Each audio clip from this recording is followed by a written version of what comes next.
ကဲ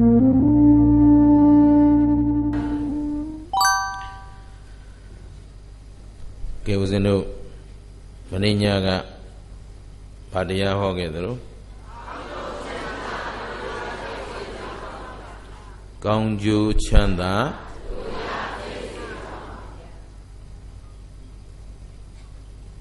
မူလပါဠိပါဠိတော်ကြီးမှာလာတဲ့မဟာဓမ္မသမာဒါနသုတ်ကြီးကိုအရင်ခံပြီးတော့ဦးဇင်းတို့ဟောခဲ့ကြတယ်အဲ့တော့အစကနေပြန်ပြောနေရင်အချိန်မလောက်မှဆိုတဲ့အတွက်လူရင်းကနေပဲဦးဇင်းတို့ပြောကြည့်ရအောင်အဲ့တော့လောကမှာတတ္တဝါတွေဟာဘဝကိုယက်တည်မှုအတွက်ဆောက်တည်ခြင်းဘဝကိုတည်ဆောက်ခြင်းပေါ့လေ၄မျိုးတစ်ကပစ္စုပန်မှာဆင်းရဲမယ်တန်တရားမှာလည်းဆင်းရဲမယ်ဆိုတဲ့ဒီလိုဆောက်တည်ခြင်းမျိုးကောမရှိဘူးလားနံပါတ်2ကတန်တရားမှာဆင်းရဲမယ်ဆိုတဲ့ဆောက်တည်ခြင်းမျိုးလည်းရှိတယ်နံပါတ်3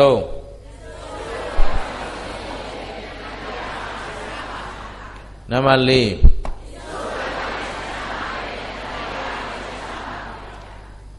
ဆောက်တည်ခြင်း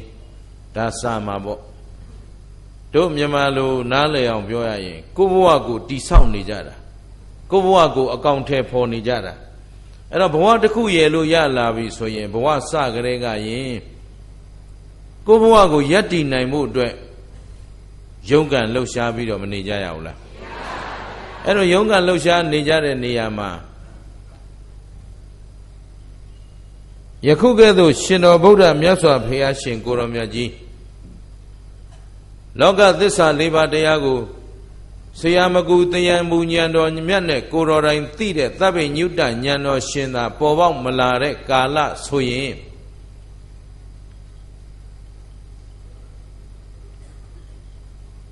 ဒီအကြောင်းအကျိုးတရားတွေကိုသိနိုင်ပါမလား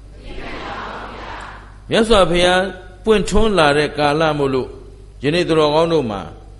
ဘဝယက်တည်မှုအတွက်ဆောက်တည်ခြင်းတိဆောက်ခြင်း၄မျိုးရှိတယ်ဆိုတာဒါကြားနာရပြီအဲ့တော့ကြားနာပြီးရင်ကိုယ့်ကိုယ်စစ်ဆေးကြရတော့မယ်အဲ့တော့အဲ့ဒီတွေ့မြတ်စွာဘုရားကမနေ့ကဟောဒီ၄ပါးတိဆောက်ခြင်းမှာမိဝဲတဲ့တရားရဲ့မမိဝဲတဲ့တရားရဲ့မစည်းဘူးတဲ့တရားရဲ့စည်းဘူးတဲ့တရားရဲ့ရှင်တွဲပြီးတော့မဟုတ်ဘူးလားကောင်းပြီအဲ့တော့မသိမှုအဝိဇ္ဇာဖုံးလွှမ်းထားတဲ့ပုဂ္ဂိုလ်ဟာနံပါတ်1ပြစ္ဆုတ်ပံလည်းဆင်းရဲတယ်တန်တရားလည်းဆင်းရဲတယ်ဆိုတဲ့အလုပ်မျိုးဟာမိဝဲတဲ့အလုပ်လားမမိဝဲတဲ့အလုပ်လားဒါပေမဲ့အဝိဇ္ဇာဖုံးလွှမ်းထားတဲ့ပုဂ္ဂိုလ်ကဘာလို့မလို့မိဝဲမယ်ဝိဇ္ဇာဉာဏ်ရတဲ့ပုဂ္ဂိုလ်ကဟုတ်ပြီဒါဒီလောက်ထိအလုံးမှတ်မိတယ်နော်ကောင်းပြီအဲ့တော့ပြစ္ဆုတ်ပံဆင်းရဲတန်တရားဆင်းရဲဆိုတာဘယ်လိုအလုပ်မျိုးတော့ဘာကိုခေါ်တာတော့ဒါကိုဦးဇင်းတို့မြတ်စွာဘုရားကဒီနေ့ဆက်လက်ပြီးတော့ရှင်းပြတာကိုဦးဇင်းတို့နားရတော့မယ်အဲ့တော့ဒါလေးကိုမြတ်စွာဘုရားပြောတဲ့အတိုင်းလေးမပြောခင်ဦးဇင်းတို့ကအရင်သဘောပေါက်အောင်တန်တရားအကြောင်းလေးနည်းနည်းrevision ပြန်ကြအောင်ဆိုပေါ့နော်သူတော်ကောင်းတို့သိပြီးသားတရားတွေမို့လို့ပြောတာပါအဲ့တော့သိထားပြီးသားတရားတွေကိုပြန်ပြီးတော့နှုတ်ရအောင်ဉာဏ်ထဲမှာပြန်ပြီးတော့ဆင်ခြင်ကြည့်ရအောင်အဲ့တော့တန်တရားတစ်ခွင်မှာဦးဇင်းတို့သူတော်ကောင်းတို့လည်ခဲ့ကြတဲ့နေရာမှာယခုလိုသဗ္ဗညုတဉာဏ်တော်ရှင်မြတ်စွာဘုရားရှင်ရဲ့အဆုံးအမတွေနဲ့မတွေ့ခဲ့မထိခဲ့မသိခဲ့တဲ့ကာလတွေဟာဘယ်သူဖုံးလွှမ်းခြင်းခံနေရအဲ့တော့မသိမှုအဝိဇ္ဇာဖုံးလွှမ်းပြီးတော့အဝိဇ္ဇာပစ္စယသင်္ခါရဆိုတာတို့ကစာပေတွေထဲမှာဦးဇင်းတို့လေ့လာထားတာကပုံညာပြီးအပုံညာပြီးအာနိဇာပြီးလို့မပြောဘူးလားအဲ့တော့အဲ့ဒီသင်္ခါရကိုတို့ကဒီမှာဒီလိုမြင်ကြည့်ရအောင်ဟောဒီ၄မျိုးသောပြုလုပ်ခြင်းတွေပြုလုပ်ခဲ့တယ်သဘောပါသလားအဲ့ဒီပြုလုပ်တဲ့နေရာမှာမမိဝဲသင့်တာကိုမိဝဲတယ်မစည်းဘူးသင့်တာကိုစည်းဘူးခဲ့တဲ့အခါကာလရောမရှိဘူးလားမိဝဲသင့်တာကိုမိဝဲမိခဲ့တဲ့ကာလတွေရောရှိခဲ့လိမ့်မယ်လို့ဒီလိုလေးသဘောပေါက်ထားမယ် အဲ့တော့ဒီနေရာမှာအဝိဇ္ဇာဦးစီးပြီးတော့မမီဝဲသင့်တာကိုမီဝဲတာလေ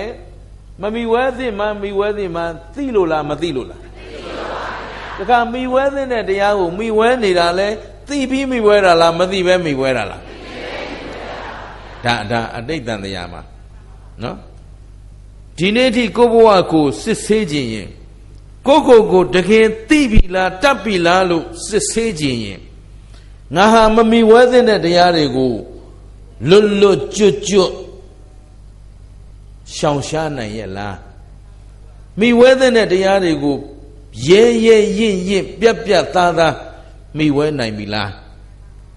ဒါဘု து ကိုဘု து စစ်ဆေးမှာအလုံးအရေးကြီးတယ်နော်အဲ့တော့တရားသိတယ်မသိဘူးဆိုတာစာဖတ်လို့သိတရားနာလို့သိသူများပြောလို့သိသင်လို့သိကြက်လို့သိဘယ်လိုပဲသိအဲ့ဒီသိတဲ့အသိသည်ကိုယ်တိုင်မှန်ကန်အသုံးမချနိုင်ဘူးဆိုရင်ဒီအသိဟာကိုယ်အတွက်တကယ်အမှန်သိတဲ့အသိလို့ပြောလို့မရဘူး။ဒါဖြင့်ကိုဟာတကယ်သိသူဖြစ်ပြီလို့ပြောလို့မရပါဘူး။ကျင်တတ်သလား။ကောင်းပြီအဲ့တော့အတိတ်ကဥစဉ်တို့အဝိဇ္ဇာသင်္ခါရဆိုတဲ့တရားတွေလုပ်ခဲ့တဲ့အကြောင်းတရားတွေလုပ်ခဲ့တဲ့အတွက်ပြစ္ဆုတ်ပံခန္ဓာမရဘူးလား။ကဲပြစ္ဆုတ်ပံခန္ဓာဘာတွေရတော့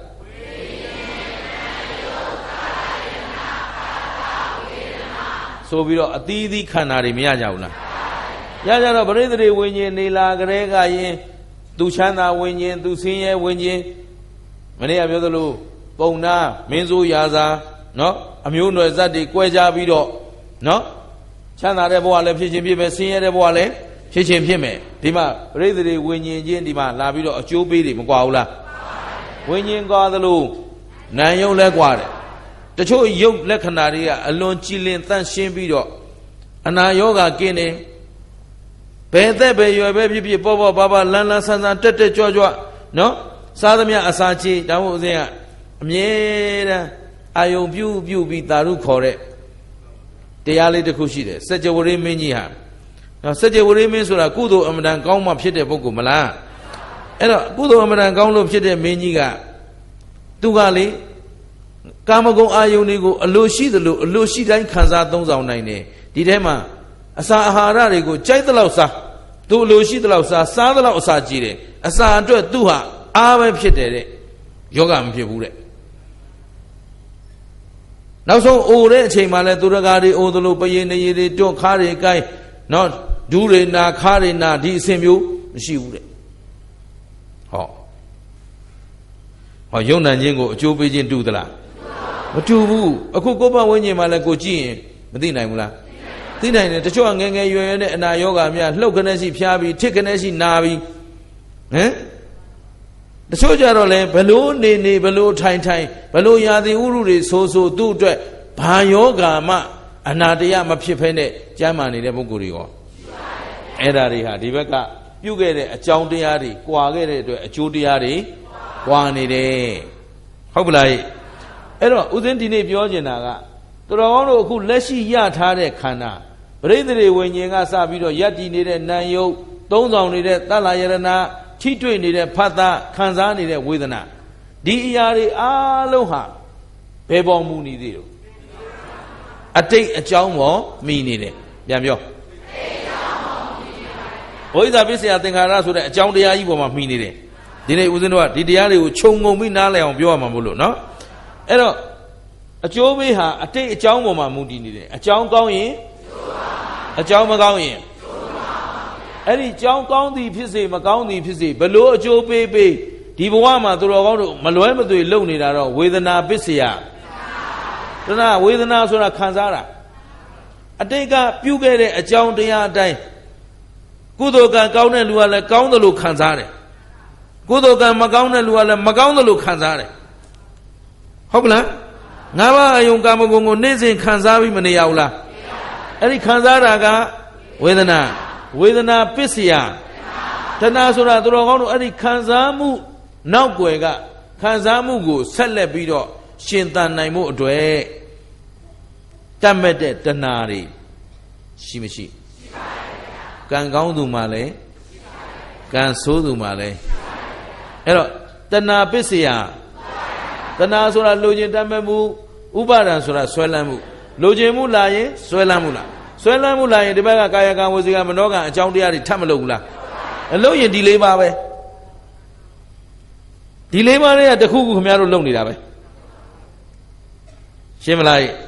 အဲ့လိုလုံးမိပြီဆိုရင်လှုပ်ထားတဲ့ကံတွေကလေးလိုပြလိုလွတ်မှလားအကျိုးပေးမှလား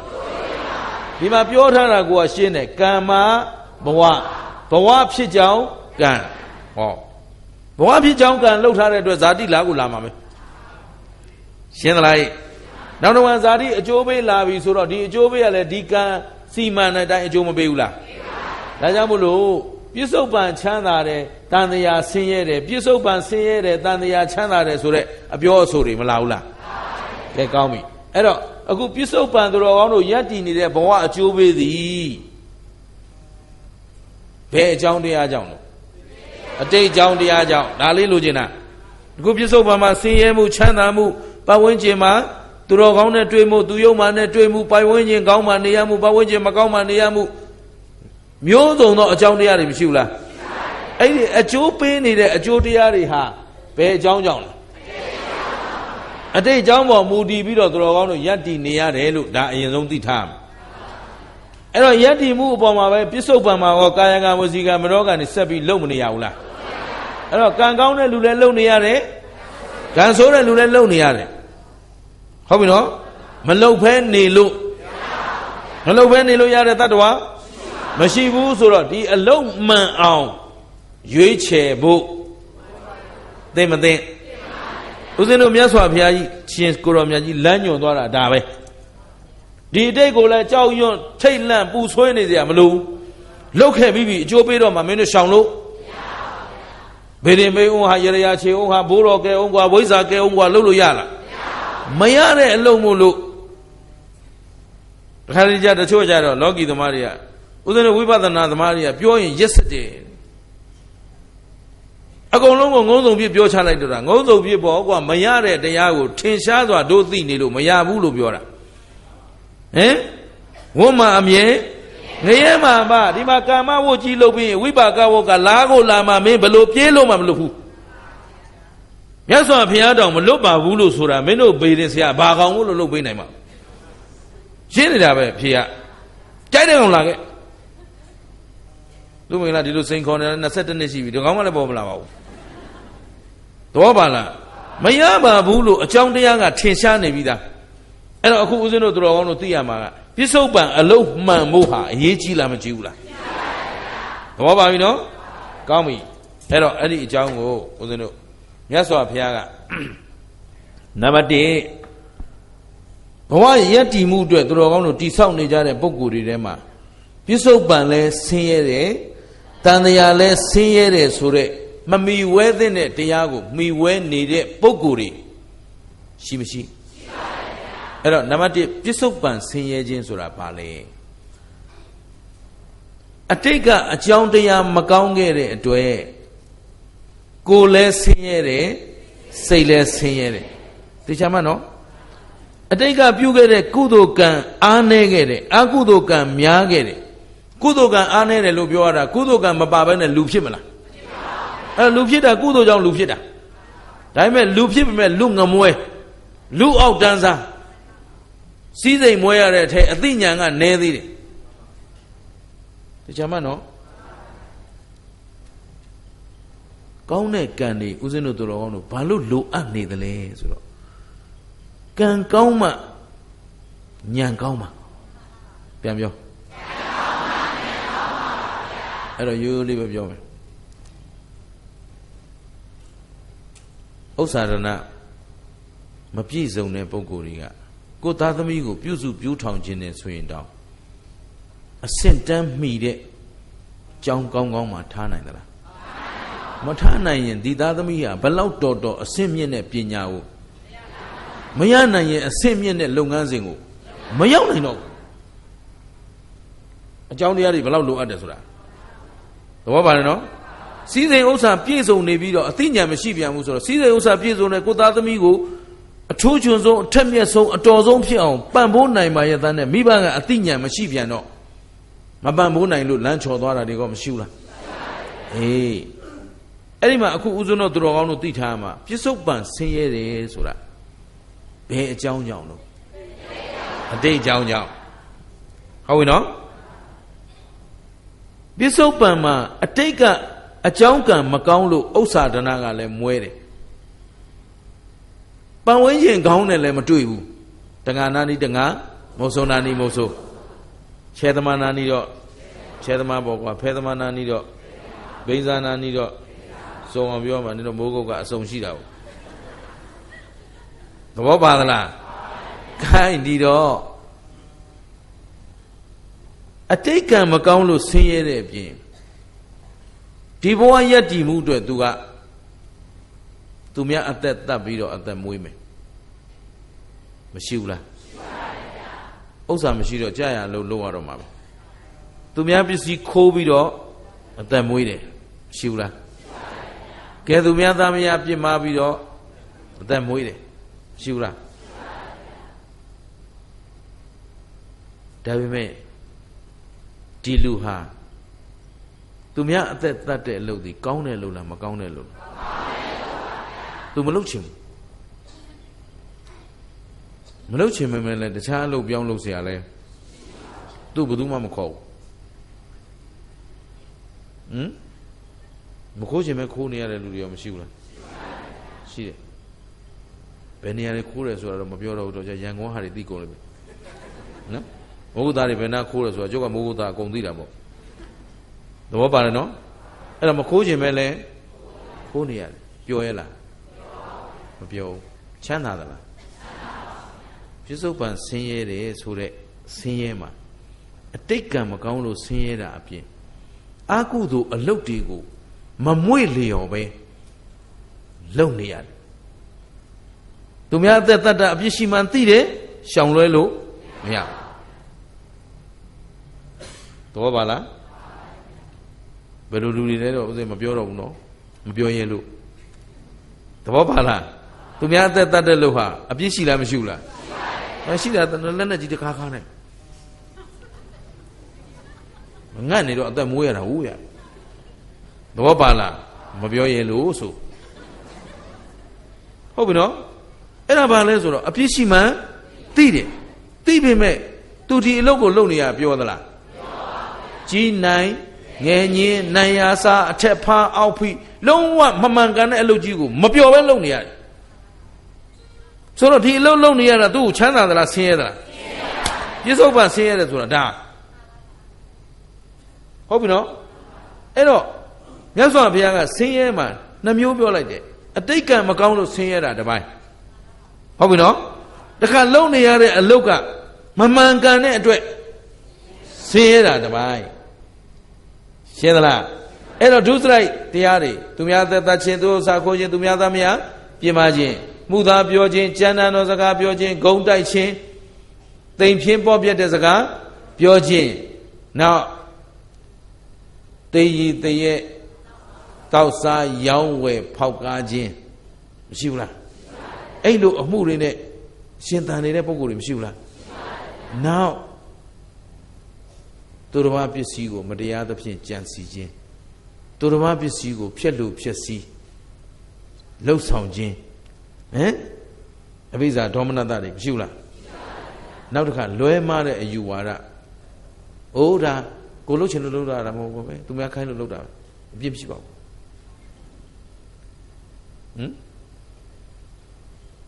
ဒီလိုလူတွေမရှိဘူးလားအဲ့လိုအသက်မွေးနေရတာသူအသက်မွေးတဲ့အလုပ်ဒီကုသိုလ်လားအကုသိုလ်လားကောင်းသောလုပ်လားမကောင်းသောလုပ်လားဒါပေမဲ့သူ့မှာရှောင်လွဲလို့မရတော့လုံနေရရင်နဲ့သူစိတ်ချမ်းသာလားချမ်းသာဘူးချမ်းသာဘူးတောင်းဦးဇင်းဟိုတနေ့ကဦးဇင်းတို့တိုင်းပြည်လွတ်လပ်ရေးအတွက်တရတအားကြိုးစားနေကြတဲ့လုပ်ဖော်ကိုင်ဘက်တွေတွေ့တော့ပြောတယ်ကဲငါညီတို့ငါကိုတို့ငါတို့တွေဟာဘာအတွက်လှုပ်လှုပ်နေကြတာလဲမြန်မာနိုင်ငံနဲ့မြန်မာနိုင်ငံသားအားလုံးကောင်းစားဖို့အလုပ်လုပ်နေတာအဲ့တော့ဒီမြန်မာနိုင်ငံသားတွေမှာတို့ရန်သူမရှိစေနဲ့ကွာတစ်ချိန်ကတို့ကိုနှိပ်စက်ခဲ့တဲ့ဖိနှိပ်ခဲ့တဲ့ချုပ်ချယ်ခဲ့တဲ့ပုံကိုယ်တွေရှိတယ်သူတို့ကတော့ငါတို့ကိုဘယ်လိုသဘောထားထားငါတို့ကသူတို့ကိုရန်သူလိုသဘောမထားဘဲနဲ့အော်သူတို့တွေ မမားသင့်ပဲမားခဲ့ကြရတာမလွဲသင့်ပဲလွဲခဲ့ကြရတာအဲ့တော့လမ်းမှန်ပေါ်ရောက်ပါစေဆိုတဲ့မေတ္တာတရားထားကွာလို့တို့ရန်သူမရှိစေနဲ့ဦးဇင်းကဒီလိုလေးပြောခဲ့တယ်အဲ့တော့ဦးဇင်းကတော့ဒီလိုပဲထားတယ်ဦးဇင်းကိုဤမျိုးစုံနဲ့နောက်ဆက်ဖြက်စီဟန်တာနော်ပုတ်ခတ်ရှုံချနေတဲ့လူတွေအများကြီးရှိပါတယ်အဲ့ဒီလူတွေအကုန်လုံးမျက်နှာချင်းဆိုင်တွေ့လဲပြုံးပြုံးလေးပါပဲသူပြောသမျှထိုင်နာထောင်တယ်အရှင်ဖျားတယ်ဒီလူမမုန်းလားမုန်းပါဘူးလို့သူ့အကြောင်းသူလုပ်နေတာသူ့အတွက်မုန်းเสียငါနှလုံးသားထဲမှာနေရာမရှိဘူးအချိန်ကနေရာပုတ်ခံပြီးဘာလို့လူတယောက်ကိုမုန်းနေမှာလှုပ်ရှုပ်သဘောပါလားတော်တော်အားတဲ့လူတွေမို့လို့မုန်းနေကြတာတယောက်တယောက်ငါနှလုံးသားထဲမှာငါအောင်တောက်ထဲမှာသူ့အတွက်အချိန်ပေးစရာမရှိဘူးလို့မုန်းဖို့အချိန်ပေးစရာမရှိဘူးအရှင်ဘုရားဤမျိုးစုံနဲ့သူတို့ပုတ်ခတ်နေတာပြန်မဖြေဖြေရှင်းဘာဖြေနေနေကြလို့လဲကိုလှုပ်တဲ့စေတနာနဲ့ကိုလှုပ်ရမှန်နေဖို့လိုတယ်သဘောပါသလားသူဖြေရှင်းလိုက်လို့ तू သိသွားတော့ဘာထူးလို့ तू ကဘာကောင်းမို့လို့နေရာမရှိဘူးလို့သူတို့သာအားနေတယ်ငါမအားဘူးလို့ဟုတ်ပလားငါမှရရှိတဲ့အချိန်ကလေးအတွက်ငါတတ်နိုင်သလောက်ငါလောကကိုကောင်းအောင်ဘယ်တောင်းကနေဘယ်လိုလုပ်ရမလဲလို့အမြဲယုံကန်နေရတာငါသူတို့အတွက်စဉ်းစားဖို့အချိန်ရှိဘူးရှင်းလားအဲ့တော့ကိုလုံးနေတဲ့အလုပ်ကိုမှန်ကန်ဖို့ပျော်ပိုက်ဖို့လိုအပ်မလို့ဒီနေ့ဦးဇင်းကဒီတရားလေးဆင်ခြင်ရင်းနဲ့ဩမြတ်စွာဘုရားဉာဏ်ပညာကြီးလိုက်တာဦးဇင်းတို့အရင်တော့ကလည်းဟောဘူးပါတယ်ဟောပြီးမှပဲဒီအချက်ကိုမမြင်ဘူးပြစ္ဆုတ်ပံဆင်းရဲတယ်ဆိုတဲ့စကားလေးမှာအတိတ်ကအကျိုးပေးမကောင်းလို့ဥစ္စာဒနာမွဲတယ်ဆွေမျိုးအတိုင်းဝိုင်းမရှိဘူးအပေါင်းအသင်းမရှိဘူးဒီလိုဆင်းရဲတာတော့ပဲသိတာဒါပေမဲ့ तू လုံနေရတဲ့အလုပ်မှာအာဟုသောအလုပ်တွေကိုမမွေ့လျော်ပဲမပျော်ပိုက်ဖဲလုံနေရတော့ကိုယ်ဤဆင်းရဲခြင်းစိတ်ဆင်းရဲခြင်းဟောဒီအလုပ်လုံနေရတာကိုကသူ့မှာချမ်းသာခြင်းမရှိဘူးဒါပြစ္ဆုတ်ပံဆင်းရဲတဲ့အလုပ်တဲ့ဆိုတော့မမွေ့လျော်ပဲလှုပ်လို့မွေ့လျော်ပြီးတော့ပဲလှုပ်လို့အဲ့ဒီအာဟုသောဒုစရိုက်အလုပ်တွေဟာတန်တရားမှာကောင်းကျိုးပေးမှလားဆိုးကျိုးပေးမှလားမသိကြဘူးလားအဲ့တော့ပြစ္ဆုတ်ပံမှာလည်းဆင်းရဲနေတာသိကြပြီတန်တရားမှာလည်းရှင်းပြီလားကဲဒီအလုပ်ဒီမိဝဲတဲ့တရားလားမမိဝဲတဲ့တရားအဲ့တော့ဥစ္စာမွဲခြင်းတလောက်မွဲပါစေနော်အကျင့်မှန်အောင်ကြိုးစားဖို့လိုအပ်မလိုအပ်အဲ့တော့မွဲလို့ခိုးနေကြရတာလားခိုးလို့မွဲနေတာလားဦးဇင်းတော့ဒါပဲပြောနေတယ်နော်မွဲလို့တတ်နေကြရတာလားတတ်လို့မွဲနေတာလားရှင်းမလားဟိအဲ့တော့သူများအသက်တတ်ဖို့ကြံစီစိတ်ကူးအားထုတ်နေကြတဲ့ကသူ့မှာဆင်းရဲနေပြီနောက်ထပ်လည်းဒီသူတစ်ပါးသက်တတ်ချင်းကြောင့်သူ့မှာဆင်းရဲပြီးရင်ဆင်းရဲရင်ဒါကြောင့်မွဲလို့တတ်ကြရတာလားတတ်လို့မွဲနေတာလားမွဲလို့ခိုးနေကြရတာလားခိုးလို့မွဲနေတာလားမွဲလို့လိန်နေတာလားလိန်လို့မွဲနေတာလားကဲဒီတရားကိုဒီလိုဟောမှရှင်းမှာစာရဲတော့အဲ့လိုမပါဘူးဒါကျုပ်ပြောတာတို့ကြစာသမကင်ပေါက်ပေါက်နေမှာကျုပ်ဘောပါလားမြင်ရောမြင်ပြီလားကောင်းပြီအဲ့တော့နံပါတ်1နံပါတ်2ကပါလေပြစ္ဆုတ်ပံတော့ပြစ္ဆုတ်ပံချမ်းသာတယ်ဆိုတာဘယ်အကြောင်းကြောင့်လဲအတိတ်အကြောင်းကြောင့်ဥစ္စာဒနာပြည့်စုံတယ်ရုပ်ဆင်းယူပကာလေးလည်းပြည့်စုံတယ်ဆွေမျိုးညာတကာအတိုင်းဝါလည်းပြည့်စုံတယ်ဒါပေမဲ့ तू ဟာစီးပွားရေးလုပ်တဲ့အခါကျတော့ဝက်ကန်ထရိုက်ဆွဲတယ်ကြက်ကန်ထရိုက်ဆွဲတယ်စီကန်ထရိုက်ဆန်ကန်ထရိုက်စီကုံတယ်ဆန်ကုံတယ်ပေါ့ကွာဟုတ်ပလားဟောစီကုံတယ်လည်းခိုးတာပဲဆန်ကုံတယ်လည်းခိုးတာပဲဟုတ်ကလားပတ်စံမရှိဘူးလားဆိုတော့မချမ်းသာဘူးလား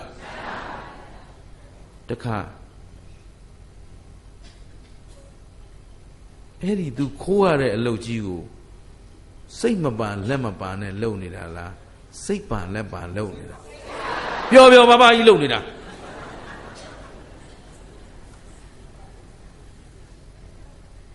ဟိုအိုး government တုန်းကအာဏာရှင်ကြီးတွေလည်းစဉ်းစားကြည့်လိုက်အတိတ်ကဘုံကံပါရမီရှိလို့သူတို့တွေဟာအကြီးကဲတွေဖြစ်တယ်ဒါပေမဲ့ မှန်ကန်တဲ့လမ်းကြောင်းကိုလျှောက်သလားလွဲမှားတဲ့လမ်းကိုလျှောက်သွားတယ်ဒါကတော့ကျုပ်ကတမင်လုတ်ပြောနေတာမဟုတ်ဘူးတိုင်းပြည်ကြီးရသက်သက်တိုင်းပြည်လုံးချွတ်ချုံကြပြီးပတ်ဝန်းကျင်လောကကြီးတစ်ခုလုံးပြည့်စည်သွားတာမှဒီလူတွေကောင်းပါတယ်လို့အဖေခေါ်ခြင်းကြသေးရင်လည်းမင်းတို့တတ်တတ်သွားကြတော့လို့ငါပြောလိုက်တော့ပါလားအဲ့တော့အဲ့ဒီလူတွေအဲ့ဒီအာနာပါဝါတွေပြပြီးတော့အထက်ဖအောက်ဖိနဲ့အုပ်ချုပ်နေကြတာသူတို့တွေစိတ်ပပါလက်ပပါများလှုပ်သွားကြတာလားစိတ်ပါလက်ပါလှုပ်သွားကြချမ်းသာတယ်ဗျပြစ္ဆုတ်ပံတော့ကြီးကြီးတဲ့တော့ပါလားသူများအသက်တတ်ရတာလဲပြောဘုန်းကြီးတောင်ပြောတတ်သေးတာကျန်တာတော့ပြောမနေနဲ့တော့ပါလားလွယ်မားတဲ့အလုပ်တွေတန်ခါသိမ်းခွဲတဲ့အလုပ်တကယ်အာကုသို့အကြီးဆုံးဆိုတဲ့အလုပ်တွေကိုပျော်ပျော်ကြီးလုပ်တာဒုတိယအမျိုးသားချမ်းသာတယ်ဗျာရွှေပကံကြီးနဲ့ရွှေစုံးနဲ့စားတော့ရှိသေးတယ်အေးစေးစေးပဲတော့ပါလားအဲ့တော့ပြစ္ဆုတ်ပံ तू ကမပျော်မရွှင်လှုပ်သွားရတာလားပျော်ပျော်ရွှင်ရွှင်လားတခိုးကြီးများလားတပျော်ကြီးခိုးလူလိန်ကြီးများရတပျော်ကြီးလိန်မျက်နှာပြောင်တိုက်ပြီးကိုလိန်တယ်ရှင်းလားကိုယ်နိုင်ငံသားနဲ့ကိုယ်လူမျိုးတွေမဟုတ်ဘူးကဘာဘာပတ်လိန်ပလိုက်သေးတယ်ကုသိုလ်လားအကုသိုလ်လားဒါပေမဲ့သူတို့ဒါစိတ်မပါလက်မပါများလုံနေကြတာလားရှင်းလားသူကအာကုသိုလ်နဲ့ကိုပျော်နေတာပျော်နေတော့ပြစ္ဆုတ်ပံတော့ချမ်းသာတယ်ဗျဟမ်သူများသက်တတ်ရလဲပျော်ပစ္စည်းတွေခိုးရလဲသူများသားမယားပြစ်မှားရလဲသူတို့ဂျိုးစရိုက်10ပါးလွတ်တာတခုမှမရှိဘူးရှင်းတယ်နော်ဒါပြင်အဲ့ဒီလိုပုံကိုယ်တွေရောလောကမှာရှိမရှိသူတို့ဘဝကိုတိဆောက်ထားတာကအလွဲနဲ့တိဆောက်ပြီးအလွဲနဲ့ပျော်နေတာအမှန်တရားကိုမသိတော့ဒါသာလင်းအကောင်းဒါသာလင်းအဟုတ်ဒါသာလင်းအပန်းလုံးဝမစွန့်လွတ်နိုင်ဘူးအသက်တာအသေးခံသွားမယ်သူ့လောကကတော့မစွန့်ဘူးစွန့်မယ်မထင်နဲ့ပြင်းကျင်အောင်ဆောင်လဲအယောင်ဆောင်တာခွေးမိကောက်ကြည်တော့စွတ်ပဲသာမှတ်တာတကောင်မှမယုံလိုက်နဲ့ရှင်းမလားမဟုတ်လဲနောက်ဆုံးနေပဲပြီးအောင်ပြောရမှာဒီဗုဒ္ဓနေ့9ကြိမ်အောင်ပြီဟုတ်ပြီနော်အဲ့တော့ကျုပ်ကတော့ရှေ့လျှောက်သွားရမယ်ကျုပ်အလုပ်တွေအများကြီးရှိသေးတဲ့အတွက်ခင်ဗျားတို့ကထူပိမ့်ပိမ့်နဲ့ခတ်အားတွေများတော့မလီခုတော့ကောင်းသွားရှာပြီးမထင်နဲ့ကြည်တော့စွတ်ထားတာဘယ်တော့မှကောင်းလာမယ့်မျိုးတွေမဟုတ်ဘူးရှင်းပြီနော်အဲ့တော့ဒီမှာပြစ္ဆုတ်ပံတော့ချမ်းသာတယ်ချမ်းသာတာပေါ့ तू ကပျော်ပျော်ကြီးလုပ်နေတာသူများသက်သက်လည်းပြောသူများသားမယားပြစ်မှားလည်းပြောမှုသားပြောလည်းပြောဂုံးတိုက်ရလည်းဂုံးတိုက်နေလည်းပြောနေတာ तू ကဂုံးတိုက်လဲလို့တစ်ဖက်ကကွဲသွားပြီဟောတွေ့လားမင်းငါလှုပ်လိုက်တာမီဒီယာပေါ်မှာတပုံကြီးနော်သတင်းဌာနမှာလည်းတပုံကြီး Facebook ထဲမှာလည်းတပုံကြီးဖွားပုတ်ထဲမှာလည်းတပုံကြီးသတိတာထားတော့ပါလားဂုံးတိုက်ရင်းနဲ့ပြောရုပ်ရင်းကျမ်းတဲ့စကားတွေပြောရင်ပြောရှင်းသလားဝတ်ထားတဲ့တိုက်ပုံကြီးမှာအာမနာဘတွေလျှောက်ပြောနေတာပဲသူကပြုံကြီးပဲသဘောပါတယ်နော်အဲ့တော့အခုမြတ်စွာဘုရားရဲ့အဆုံးအမကိုဦးဇင်းကနေ့လေကဒါလေးကြံရင်းနဲ့ဖတ်ရင်းနဲ့စာရဲကအထာကရာဆရာတွေရဲ့အဖွင့်မြတ်စွာဘုရားရဲ့ဆိုလိုရင်းကိုကြည်ပြီးသဘောပေါက်ဟုတ်သားပဲငါငကိုကဟောခဲ့တာပြစ္ဆုတ်ပံချမ်းသာတယ်ဆိုတာငွေချမ်းသာတာလောက်ဟောခဲ့တာဟုတ်ပြီနော်အကုသိုလ်လုပ်တွေပျော်ပျော်လုပ်တာကျုံမသိဘူးဒီနေ့မှသိသွားတာသဘောပါသလားမြတ်စွာဘုရားအဆုံးအမကြည့်လိုက်တော့မှဟုတ်သားပဲဟိုဘက်ကဆင်းရဲနဲ့ဆိုတာပြစ္ဆုတ်ပံဆင်းရဲဆိုတာစိတ်ဆင်းရဲကိုဆင်းရဲနဲ့ဘဝကိုရပ်တည်ပြီးနေရတဲ့ပုဂ္ဂိုလ်တွေမရှိဘူးလားကိုယ်လည်းဆင်းရဲတယ်မခိုးခြင်းပဲနဲ့မလိမ်ခြင်းပဲနဲ့လက်မစားခြင်းပဲမဖားခြင်းပဲအဲ့လိုညင်းညူနေတဲ့လူတွေရောတွေ့ဘူးလားပျော်ပျော်ကြီးလုံနေတဲ့လူတွေရောအမလီမျက်နှာကြီးရှစ်ခေါက်ချိုးနဲ့နော်လာလိုက်ရင်ပဲသူကကယ်ပေးမှပဲရတော့မှလို့ပြီးတော့ तू ကကယ်တာမဟုတ်ဘူးကိုကပေးလိုက်ရတာသဘောပါလားကျောကဒီလိုလူမျိုးတွေအများကြီးတွေ့ဘူးထားတော့မျက်စိထဲကိုပွင့်ကနေမြင်သွားတော့အော်ဟုတ်သားပဲအကုသို့အလုပ်ကိုပျော်ပျော်ကြီးလုပ်နေတဲ့ကောင်တွေတပုံကြီးရှိပါလားဟုတ်ပလား သူ့ဘဝကိုသူတိဆောက်ထားတာအကုသိုလ်အလုံးနဲ့တိဆောက်ထားတာဒါမှမဟုတ်မုတ်ဆိုးကမုတ်ဆိုးအလုံးမှာမပြောဘူးလားတငါအလုံးမှာငါးတွေများရလာရင်ပြောအဲ့တော့လက်ထိုးတဲ့လူကများထိုးလေပြောလေတရားသူကြီးတွေများဦးဇင်းတွေ့ဘူးတယ်အစတုန်းကအဲ့ဒီရာဇဝတ်မှုတို့မွေးရဆေးဝါးမှုတို့ဆိုရင်သူကသိပ်ပြောတာဘာလို့ဆိုများရလို့တဲ့အခုနောက်ပိုင်းကျတော့ဒကာကြီးပဲနဲ့လို့ဆိုဟာသိပ်မကြိုက်တော့ဘူးတဲ့မွေးရဆေးဝါးမှုတွေကလည်းနောက်ကလိုက်တဲ့လူမရှိတော့ဘူးတဲ့အကုန်ထောင်ကြတယ်ထောင်ထဲရောက်မှသူကသူထုတ်သွားတာတဲ့အဲ့တော့နောက်ကဂွင်တွေကပြောင်းသွားပြီရှင်များတဲ့အစင်မပြေဘူးတဲ့ပြောရခက်တာပြောရင်မလွတ်ဘူးဆိုအကုန်လုံးအကြောင်းသိနေတာဟုတ်ဗျနော်သဘောပါလားအဲ့တော့သူတို့အလုပ်ကိုသူတို့ဘာဖြစ်နေပြောနေတာလိန်စားရတာကိုခိုးစားရတာကိုကဲဒီလိုလူတွေရှိမရှိအဲ့တော့ပြစ္ဆုတ်ပန်တော့သူအပျော်ကြီးပျော်နေတာဟိုဘက်ရောက်ရင်ပြန်ကိုပေါ်တော့မှမဟုတ်ဘူးတော့သူတို့အဝီစီးအသစ်တောင်ပြန်လှုပ်ထားတယ်တိုးချက်မျိုးသစ်သဘောပါသလားအဲ့တော့အကြောင်းကောင်းမှအကြောင်းမှန်မှဒီလိုလွဲမှားတဲ့တရားတွေရှိမရှိကောင်းပြီနံပါတ်3ပြစ္ဆုတ်ပန်ဆင်းရဲတယ်ပြစ္ဆုတ်ပန်ဆင်းရဲတယ်ဆိုတာဘာကြောင့်လဲအတိတ်အကြောင်းမကောင်းလို့ဒါပေမဲ့သူဟာပြစ္ဆုတ်ပန်ဆင်းရဲပေမဲ့သူများအသက်တတ်တဲ့အလုပ်ကိုသူများသားမယားပြစ်မှားတဲ့အလုပ်ကိုသူတော်ဘာပစ္စည်းခိုးပြီးအသက်မွေးရတဲ့အလုပ်ကိုမှုသားပြောရတဲ့အလုပ်ကိုဂုံးတက်ရတဲ့အလုပ်ကိုကြမ်းတမ်းယုံညံ့တဲ့စကားပြောတဲ့အလုပ်ကိုတိမ်ဖြင်းပေါ်ပြတဲ့စကားပြောတဲ့အလုပ်ကိုသိရသေးရဲ့ရောင်းဝယ်ပေါက်ကားတောက်စားမှုရတဲ့အလုပ်ကိုဟုတ်ပြီသူတော်ဘာကိုအဘိဇ္ဇာပွားတဲ့အလုပ်သူတော်ဘာကိုပျက်စီးကြောင်းကြံစီတဲ့အလုပ်လွဲမှားတဲ့အယူမယူတော့လောကမှာမမှန်မကန်လှုပ်ရှားတဲ့လူနဲ့မှန်မှန်ကန်ကန်ကောင်းရကောင်းဝယ်လှုပ်ရှားတဲ့လူဘယ်သူကငွေများရတယ်ဒုက္ခမြမှန်မှန်ကန်ကန်လှုပ်ရှားတော့မမွဲဘူးလားဟော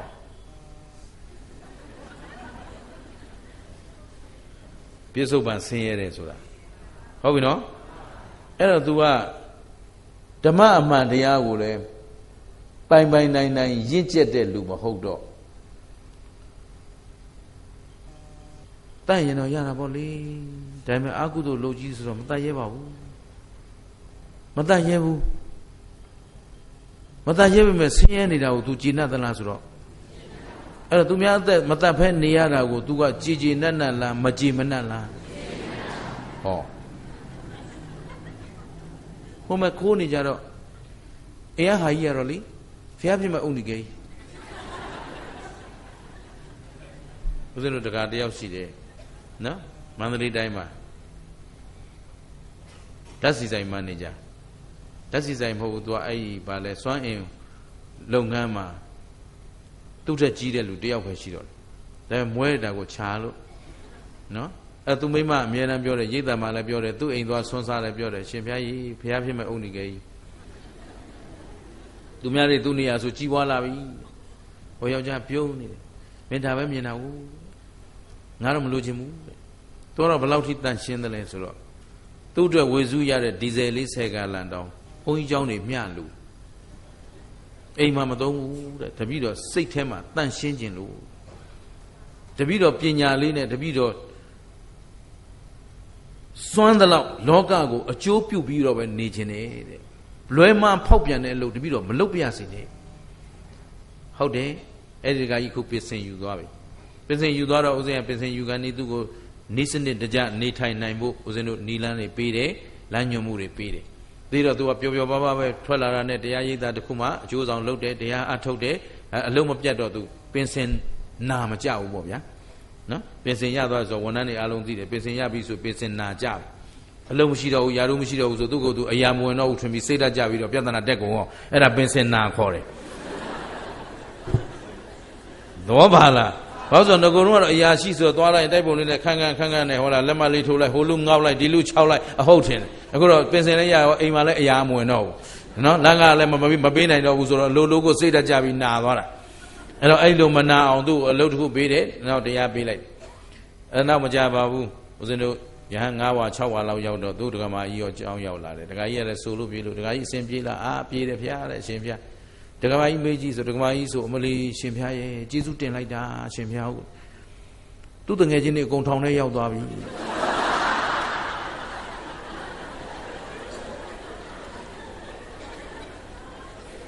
သဘောပါသလား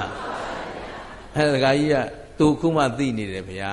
တဲ့တပည့်တော်တော့ပျော်တယ်တဲ့ဟုတ်ပလားဒါပေမဲ့ဒီမှာကနံပါတ်3ပုဂ္ဂိုလ်ကပြစ္ဆုတ်ပံကံငမွဲလို့ဆင်းရဲတယ်ပြစ္ဆုတ်ပံကံအတိတ်ကံမွဲလို့ဆင်းရဲတယ်ပြစ္ဆုတ်ပံမှာလည်းအကုသိုလ်ဒုစရိုက်ကိုရှောင်ပါတယ်ရှောင်သလောက်မွဲနေတော့ကျင့်တတ်သလားမကျင့်တတ်ဘူးခုနဒကာကြီးနဲ့ဒကမာကြီးလို့ပဲဒကာကြီးကရှောင်တယ်ရှောင်တော့အကုသိုလ်ဖြစ်သလားမဖြစ်ပေမဲ့နောက်ကမိမကသူများချမ်းသာသလိုမချမ်းသာသူများသုံးသလိုမသုံးရတော့ပြစ်တောက်နဲ့ဟုတ်လားအဲ့တော့ဒီနေရောက်မှာပြစ္ဆုတ်ပံဆင်းရဲတာဘယ်သူပိုဆင်းရဲတယ်ရှင်းသလားအဲ့တော့ပြစ္ဆုတ်ပံဆင်းရဲဆိုတာဒုစရိုက်အလုပ်ကိုရှောင်တယ်ဆိုရင်လေမမွေ့လျော်ပဲနဲ့ရှောင်ရမှာလားမွေ့လျော်တဲ့စိတ်နဲ့ရှောင်နိုင်ရမှာလားတကယ်တော့အဲ့ဒီအကုသိုလ်ဒုစရိုက်ကိုရှောင်နေရတာကိုစိတ်မှာဘာဖြစ်နေအောင်ပြောနေရမှာဒါအမြတ်ငါဘဝရဲ့အမြတ်ရှင်းသလားသဘောပေါက်သလားဘဝဆိုတာတခဏလေးအဲ့ဒီစည်းစိမ်တွေရောကိုပိုင်သလားတကယ်တော့လေခင်ဗျားတို့ကျုပ်တို့ရဲ့ဘဝဟာထမင်းတနတ်စာပဲအခုစားပြီးသွားပြီဆိုအေးစိပဲဘာမှသိကြောင်းကြရမရှိတော့နော်အမနဲ့ကြတဲ့ခါစားတော့မယ်စားစရာစားချိန်လေးပူလိုက်တယ်ထစားပြီးသွားပြီဆိုပြီးသွားပြန်ဟမ်ဟုတ်ကလားဘာများထွေထူးရှိတော့အဲ့တော့ကိုရလိုက်တာအဲ့ဒီစားတာလေးပဲကျန်တာကိုနဲ့ဘာမှစီးစိမ်တွေဘလောက်ပုံထားကိုစားတဲ့ထမင်းဘိုက်တဝစာပဲရှိတယ်တခါဝသွားပြီးဘာမှလည်းစားခြင်းစိတ်မရှိတော့သဘောပါသလားအဲ့တော့ဒီတဝမ်းဝယုံလေးရက်တည်ရတာကစုံရွက်နဲ့ပဲဝဝက်စဒူးနဲ့ပဲဝသဘောပါသလားအဲ့တော့ဝမ်းဝသွားပြီးအာကုသို့မဖြစ်ပဲဝက်စဒူးနဲ့ဝပြီးတော့မှအာကုသို့ဖြစ်ပြီးတော့ဝရရင်အဲ့ဒါဒီမွန်မြတ်သောအစားအစာစားတာလားအပင်းမျိုးတာလားဘာလို့ဆိုဒဲဩဇာမျိုးနေတာကိုဘာသာမျိုးနေတာရှင်းသလားအဲ့တော့ဝက်စဒူးစားပြီးတော့ဒဲဩမျိုးချမလားနော်ကစုံရွက်ကြော်စားပြီးတော့နတ်ပြည်သွားမလားဒါကိုစဉ်းစားရှင်းသလားအဲ့တော့နံပါတ်3ပုဂ္ဂိုလ်မှာမြတ်စွာဘုရားရှင်းပြတာပြစ္ဆုတ်ပံဆင်းရဲတယ်ဆိုတာကအတိတ်ကံကြောင့်လဲဆင်းရဲတယ်ဟုတ်ပြီနော်အဲ့ဒီဒုစရိုက်တွေရှောင်နေလို့လဲကဲကြည်စမ်းကဲဒုစရိုက်ရှောင်တာဆင်းရဲစရာလားဟမ်ဥစ္စာမွဲမှာကြောက်ရမှာလားအကျင့်ပြက်မှာကြောက်အောင်အဲ့တော့ဥစ္စာမွဲခြင်းသလောက်မွဲအကျင့်မပြက်ဘူးဆိုရင်ဝမ်းနေစရာလားဂုဏ်ယူစရာလားဟောဒါလေးသဘောပေါက်ဖို့လိုအပ်မလို့မြတ်စွာဘုရားဒါကိုထောက်ပြပါတယ်ဒါကြောင့်ကုသိုလ်ကနဲတဲ့လူတွေကတော်တော်နဲ့မြင့်မြတ်တဲ့ဘဝစီကိုမရောက်နိုင်မသိနိုင်ကြအခုခင်ဗျားတို့ကျိုးတို့တွေဝိပဿနာတရားတွေမသိဘူးလားမေးလိုက်ရင်အကုန်လုံးနိဗ္ဗာန်ရောက်အောင်ဖြေမှာဥစဉ်သိပါတယ်နော်ရှိတာခန္ဓာဘယ်နှပါးမြဲသောတရားလားမမြဲသောတရားလားကိုပိုင်သလားမပိုင်ဘူးလားအလုံးကဖြစ်ပြီးတော့ဖြစ်ပြီးပြတ်တာဘာသစ္စာသိတဲ့ဉာဏ်ကသေတာကနောက်ခန္ဓာမလာတာကပြောမှဆိုမှရှိခွန်းလို့နော်တော့ခင်ဗျားတို့သိနေတာတော့အရိယာလောက်သိနေတာပဲဟုတ်ပလားသိတာတော့အရိယာလောက်သိနေတာပဲဒါပေမဲ့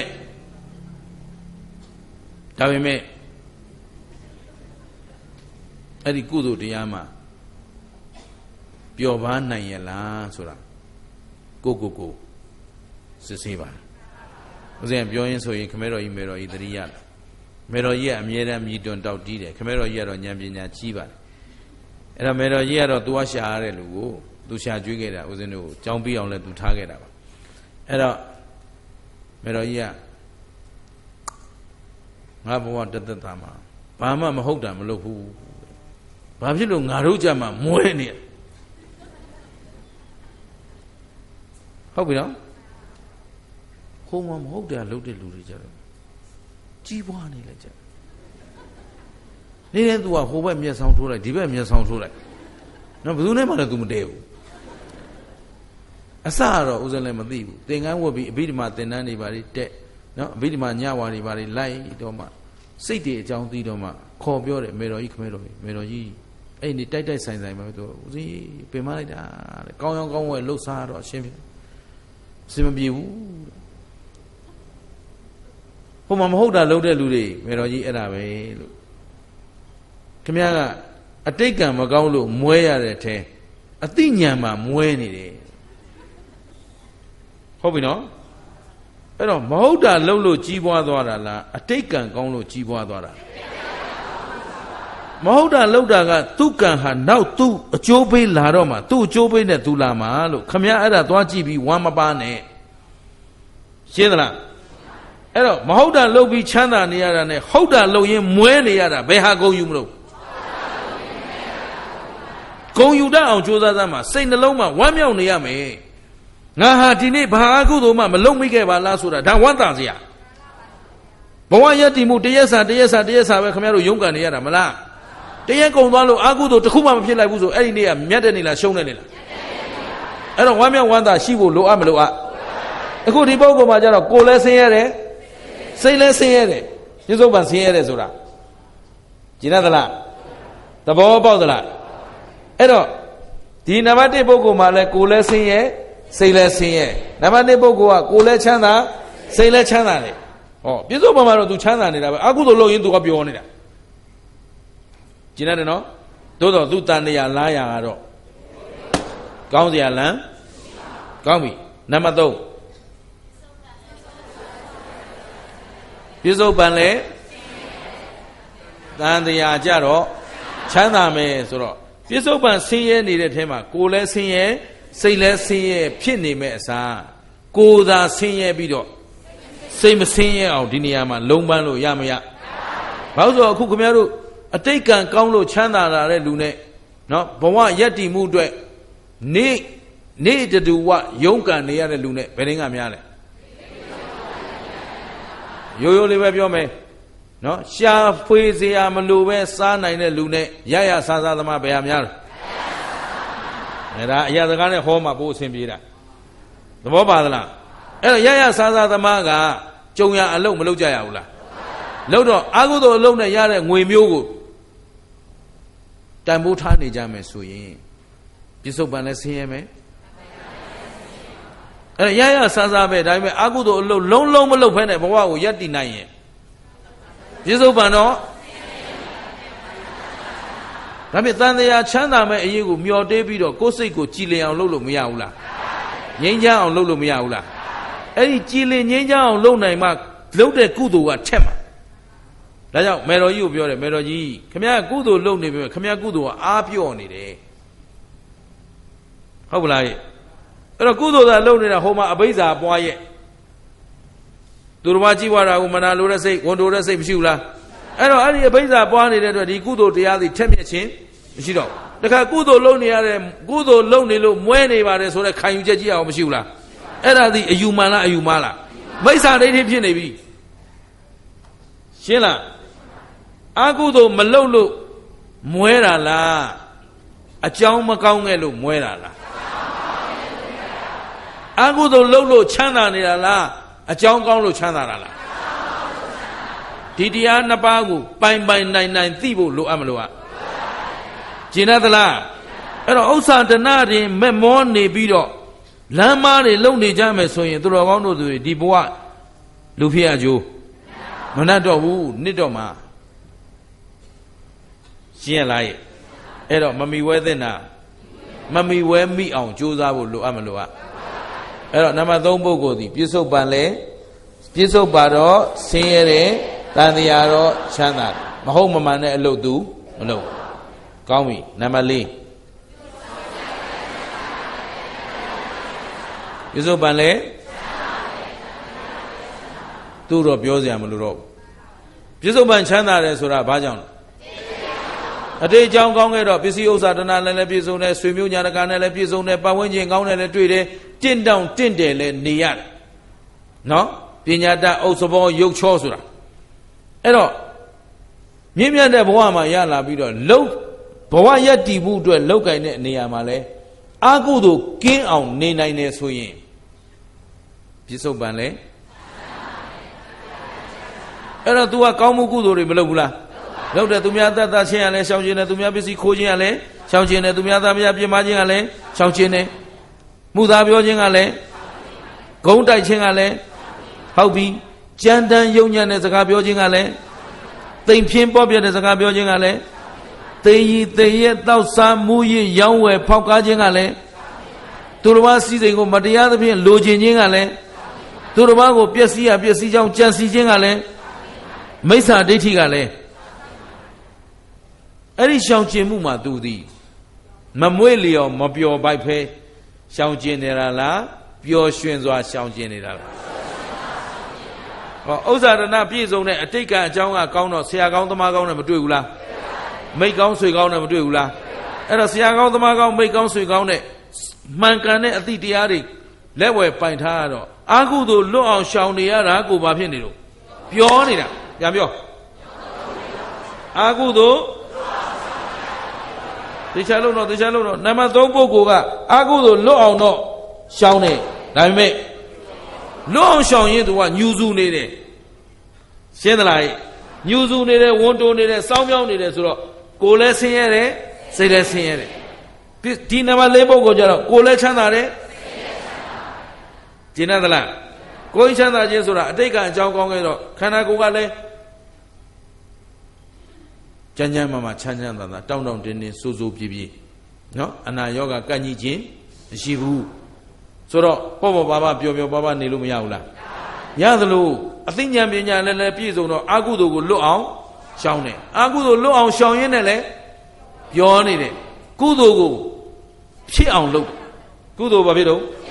ဖြစ်အောင်လုပ်တယ်နေ့စဉ်နဲ့မြလစဉ်နဲ့မြလူနိုင်အောင်အပတ်စဉ်လူနိုင်အောင်အပရိဒတ်လုပ်ငန်းတွေရှေ့ကနေတက်ကြွဆိုတော့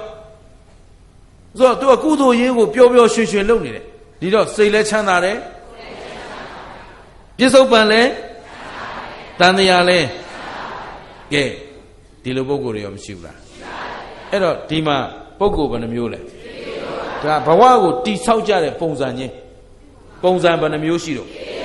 ၄မျိုးအဲ့တော့ဦးဇင်းတို့သူတော်ကောင်းတို့ကဘယ်လိုတိဆောက်နိုင်ရင်အကောင်းဆုံးလဲ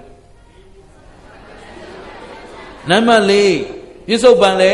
ချမ်းသာတယ်တန်တရားလဲချမ်းသာပြစ္ဆုတ်ပန်ချမ်းသာဆိုတဲ့နေရာမှာငွေကြေးချမ်းသာရုံတက်ပဲမယူပါနဲ့ကုသိုလ်လုပ်ရင်းနဲ့ကိုပြောနေတာအဲ့တော့နံပါတ်3ပုဂ္ဂိုလ်လိုမျိုးအတိတ်ကံကြောင့်ဆင်းရဲနေပေမဲ့ကုသိုလ်လုပ်နေရတာကိုဘာဖြစ်လို့ပြောနေတယ်အကုသိုလ်ကိုရှောင်နေရတာကိုဒီနေရာမှာတချို့ကမလူနိုင်မတန်းနိုင်ရင်စိတ်ဆင်းရဲနေတာရှိသေးတယ်တကယ်တော့အကုသိုလ်ကိုရှောင်တာလဲပါပဲကုသိုလ်ပဲဒါမြင့်မြတ်သူတို့ရဲ့အလုပ်ဒီတော့အကုသိုလ်ကိုရှောင်တိမ့်လိုက်ရတာဟာဝမ်းနေစရာလားပျော်ရွှင်စရာလားအဲ့တော့ဒီလိုမှန်မှန်ကန်ကန်သိပြီးတော့ကြိုက်သလောက်မွဲသားဟေးအာကုသို့အလုပ်တော့မလုပ်ဘူးအဲ့တော့ဒါလေးကိုမြတ်စွာဘုရားကဘယ်လောက်များထင်ရှားအောင်ဆက်ဟောတယ်လဲဆိုတော့ဥပမာလေးနဲ့ပေးပြန်တယ်အဲ့တော့ဥပမာကဘာလဲဆိုတော့နံပါတ်1ပုဂ္ဂိုလ်ကိုဘာနဲ့နှိုင်းလိုက်တယ်ဆိုတော့ဘူခါကြီးဘာလဲခါနေတဲ့ရေပေါ့ကွာနော်ခါနေတဲ့ရေထဲမှာအစိတ်ပါသေးတယ်ပါတယ်အဲ့တော့တောက်ရတာရောအဆင်ပြေလားမပြေပေမဲ့သူ့ထဲကတောက်ပြီးရင်ကောကောင်းကျိုးပေးမှလားဆိုးကျိုးပေးမှဟောတောက်ရတာလဲခါတဲ့တောက်ရတာလဲဘာပါနေသေးလို့ဟောခါနေတဲ့ရေထဲမှာအစိတ်ပါနေသေးတယ်ဒါပေမဲ့ဒီလူဟာဒီရေကိုတောက်နေတယ်ဆိုရင်ဘဝမှာဒီအစိတ်တက်ရင်ဘာဖြစ်တော့ သိချင်းစိုးသိတော့မှာဆိုတော့အခုလေဆင်းရဲနွမ်းပါးစွာတောက်ရတယ်တောက်ပြီးတော့လည်းပြည့်စည်အောင်မယ်ဟုတ်ကလားအဲ့တော့နံပါတ်1ကဘာနဲ့တူအစိတ်ခတ်ထားတဲ့ဘူကားကြီးပြန်ပြောရှင်းတယ်နော်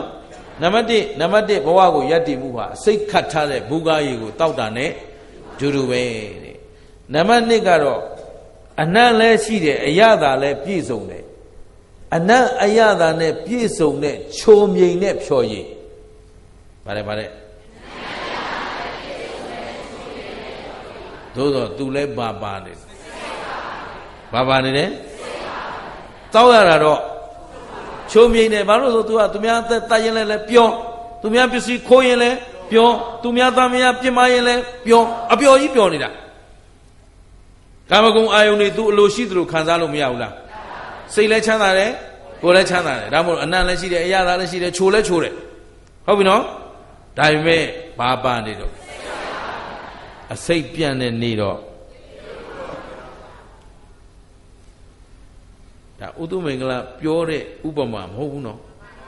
အခုချိန်အထိသူတော်ကောင်းတို့ပြောနေတဲ့စကားအလုံးဟာဘု து အဆုံးမမြတ်စွာဘုရားရဲ့ဉာဏ်ပညာကြီးမားပုံကြီးကိုအိုးကြည်နူးလိုက်တာဟုတ်တာဗော तू ကတော့ပျော်ပျော်ကြီးတောက်နေတာဟုတ်ပြီနော်စီးကြိုရှိတဲ့လူရေခဲမုံစားတယ်လို့ပဲစားလို့ကတော့ဘာဖြစ်တော့ကောင်းလိုက်တာအချိုးကငတ်နေတာဟုတ်လားအရန်ကိုမက်မောဆိုတော့ကောင်းလိုက်တာပြီးတော့သိချင်းစိုးရှင်းသလားဒါဘယ်သူပေးတဲ့ဥပမာ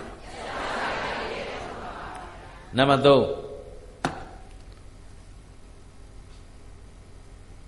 နွားကျင်ငယ်ဘုတ်ရည်နဲ့စိန်ထားတဲ့ဇီးဖြူသည်ဖန်ကားသည်ဆေးတော်ကြီးလို့သူကစိန်ထားတဲ့ရေကမွန်မြတ်တဲ့ရေလားကျင်ငယ်ရေလားကျင်ငယ်တောင်အပုတ်နွားကျင်ငယ်ဘုတ်ရည်နဲ့စိန်ထားတာဆိုတော့တောက်လို့တော့အစင်မပြေဘူးအထဲပါတာလဲဇီးဖြူသီးနဲ့ဖန်ကားသီးတဲ့သဘောပါသလားဒါဖြင့်ဒါတောက်ရင်တော့ယောဂပြောင်းမပြောင်းအဝင်တော့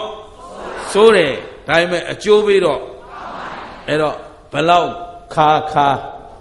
မျိုးသာချတော့ဘလောက်နန်းဟမ်မှန်ကန်ရောင်းဝယ်ဖောက်ကားနေရင်လောကရဏီရဲ့အထုအထောင်မခံရဘူးလားခံရတယ်ခမည်းတော်မပြောနဲ့ဒီမှာမှန်တဲ့စကားလေးပြောတဲ့ပါဇက်တောင်လိုက်ပိတ်နေတာဘာမလုပ်ဘူးကျုပ်ဘာမလုပ်ဘူးမှန်တဲ့စကားလေးပဲပလင်ပေါ်မှာပြောတာအဲ့ဒါကိုလိုက်ပြီးတော့နီးမျိုးစုံနဲ့ရန်ရှားတော်နန်းနေဗျကောင်းတဲ့အလုပ်ကြီးမှန်သိရတဲ့နောက်ကလိုက်နောက်ရှက်နေမှန်သိတော့ခံရတော့တော်ခက်တာသဘောပါလားဒါပေမဲ့ဘလောက်ခံရခက်လေးနော်ဒါမျိုးချရင်တော့ယောဂနောက်မှချမ်းသာရမလားမရဘူးလားจิตမြတ်စွာဘုရားပေးတဲ့ဥပမာဘလောက်ကောင်းလဲဒါမှမဟုတ်သဗ္ဗညုတဉာဏ်တော်ရှင်လို့ပြောတာနော်ရှေ့ကငကိုအလိုခါနေတဲ့ရေမှာဘာခတ်ထားသေးလဲစိတ်ခတ်ထားသေးတယ်အဲ့တော့အစိတ်ခတ်ထားတဲ့ဘူကားရေတောက်လို့မျိုးလို့လဲအစင်မပြေဘူးမရဘူးမပြောနဲ့တောက်နေကြတာနော်တောက်လို့မျိုးလို့လဲအစင်မပြေဘူးအရသာလည်းမရှိဘူးအနံ့လည်းမရှိဘူးအလွန်ဆိုးဆိုးဝါးဝါမျိုးချပြီးရင်သေခြင်းစိုးနံပါတ်2ကအနံ့လည်းကောင်းတယ်အရသာလည်းကောင်းတယ်ဒါပေမဲ့ဘာပါလေတော့ကျင်သလားအဲ့တော့သွေးတို့သမားငပိကောင်းလိုက်တာပြီးတော့သေခြင်းစိုးကျင်သလားအဲ့တော့ငါသွေးတို့နဲ့ပြောလို့မရဘူးစီးကြိုပါပြောမှရမယ်ရှင်းသလားကဲဒီတော့အားလုံးနံပါတ်3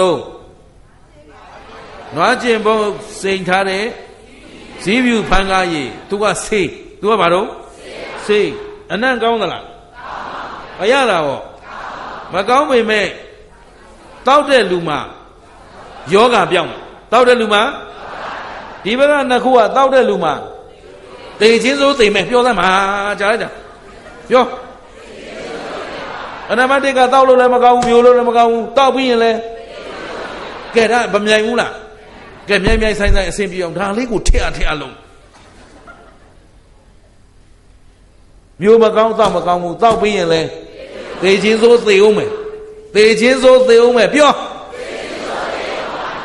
လုံးလိုက်ရတာညာတာလုံးမနေနဲ့ဒီလောက်ပက်ဆက်ပြောတာကိုတောက်ချင်တဲ့လူကရှိသေးတယ်သဘောပါသလားနံပါတ်1တောက်ကောင်းမျိုးကောင်းမယ်အစိတ်ပါတော့ဘာဖြစ်တော့တောက်ပြီးရင်သေချင်းစိုးတောက်လည်းမကောင်းဘူးမျိုးလည်းမကောင်းဘူးယောဂပြောက်မယ်ဘာဖြစ်လဲဒါဖြင့်တောက်တဲ့မျိုးတဲ့နေဆိုတာမသေးကြဘူးလားအဲ့တော့ဘယ်လောက်ဆင်းရဲနေအကျင့်မပြတ်တဲ့၍အပြုံးပြတ်เสียမလို့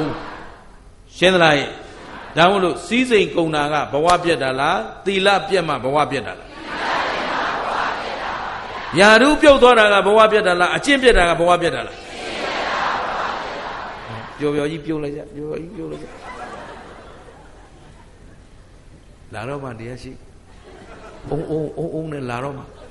အဲ့တော့စိတ်ဓာတ်မကြနဲ့နော်အကျင့်ပြတ်တွေစွန့်လွတ်လိုက်ရတာပျော်ကြီးသာစွန့်လွတ်လိုက်ကြ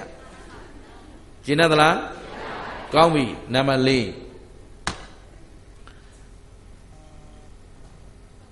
သူကဖော်ဆက်ထားတာကိုကပြားရည်ရဲ့တင်လဲရဲ့နှုတ်ဒန်းရဲ့ထောပတ်ရဲ့စတုပတုပါတယ်မကောင်းတာတစ်ခုမှဘောင်းပြားရည်ရဲ့တင်လဲရဲ့ထောပတ်ရဲ့နှုတ်ဒန်းရဲ့ဆိုတော့ဒီအမွန်အမြတ်တေးကြီးဆိုတော့တောက်ရတာစားရတာအမြတ်ရတာနဲ့မပြည့်စုံဘူးလားဒါပေမဲ့အမြတ်ရတာပြည့်စုံတာစတုပရုဆိုတာလေ तू ကလည်းဘာတော့ဆေးပဲ तू ကလည်းဘာလဲခုနဒီဘက်ကကျင်ငယ်ပုတ်ကြီးကလည်းစတုပရုကလည်းဒါပေမဲ့ तू ကစားတောက်ရတာဘာဖြစ်တော့အဆင်ပြေတယ်စားတောက်ပြီးရင်လဲယောဂပြောင်းမယ်ဒီမှာသေချာသင်ထားတာကိုဒီဘက်မပါလာဘူးစားတော့ပြီးရင်လေစတုမတူဆိုတာအကြောင်းပဲပြောလိုက်တာမဟုတ်ဘူးခုခင်ဗျားတို့တောက်အောင်မှာသစ္စာ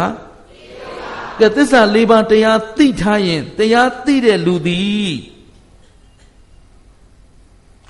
စိတ်နှလုံးပူလောင်မလားငြိမ်းအေးမလားငြိမ်းပါဗျာဟုတ်ပါမလားဟုတ်ပါ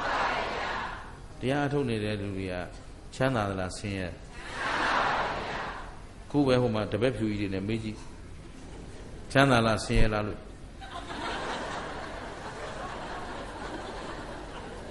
ဒါမို့သူတို့တောက်တဲ့နဲ့ပြောရပုတ်တင်ညိုနဲ့ပြောရ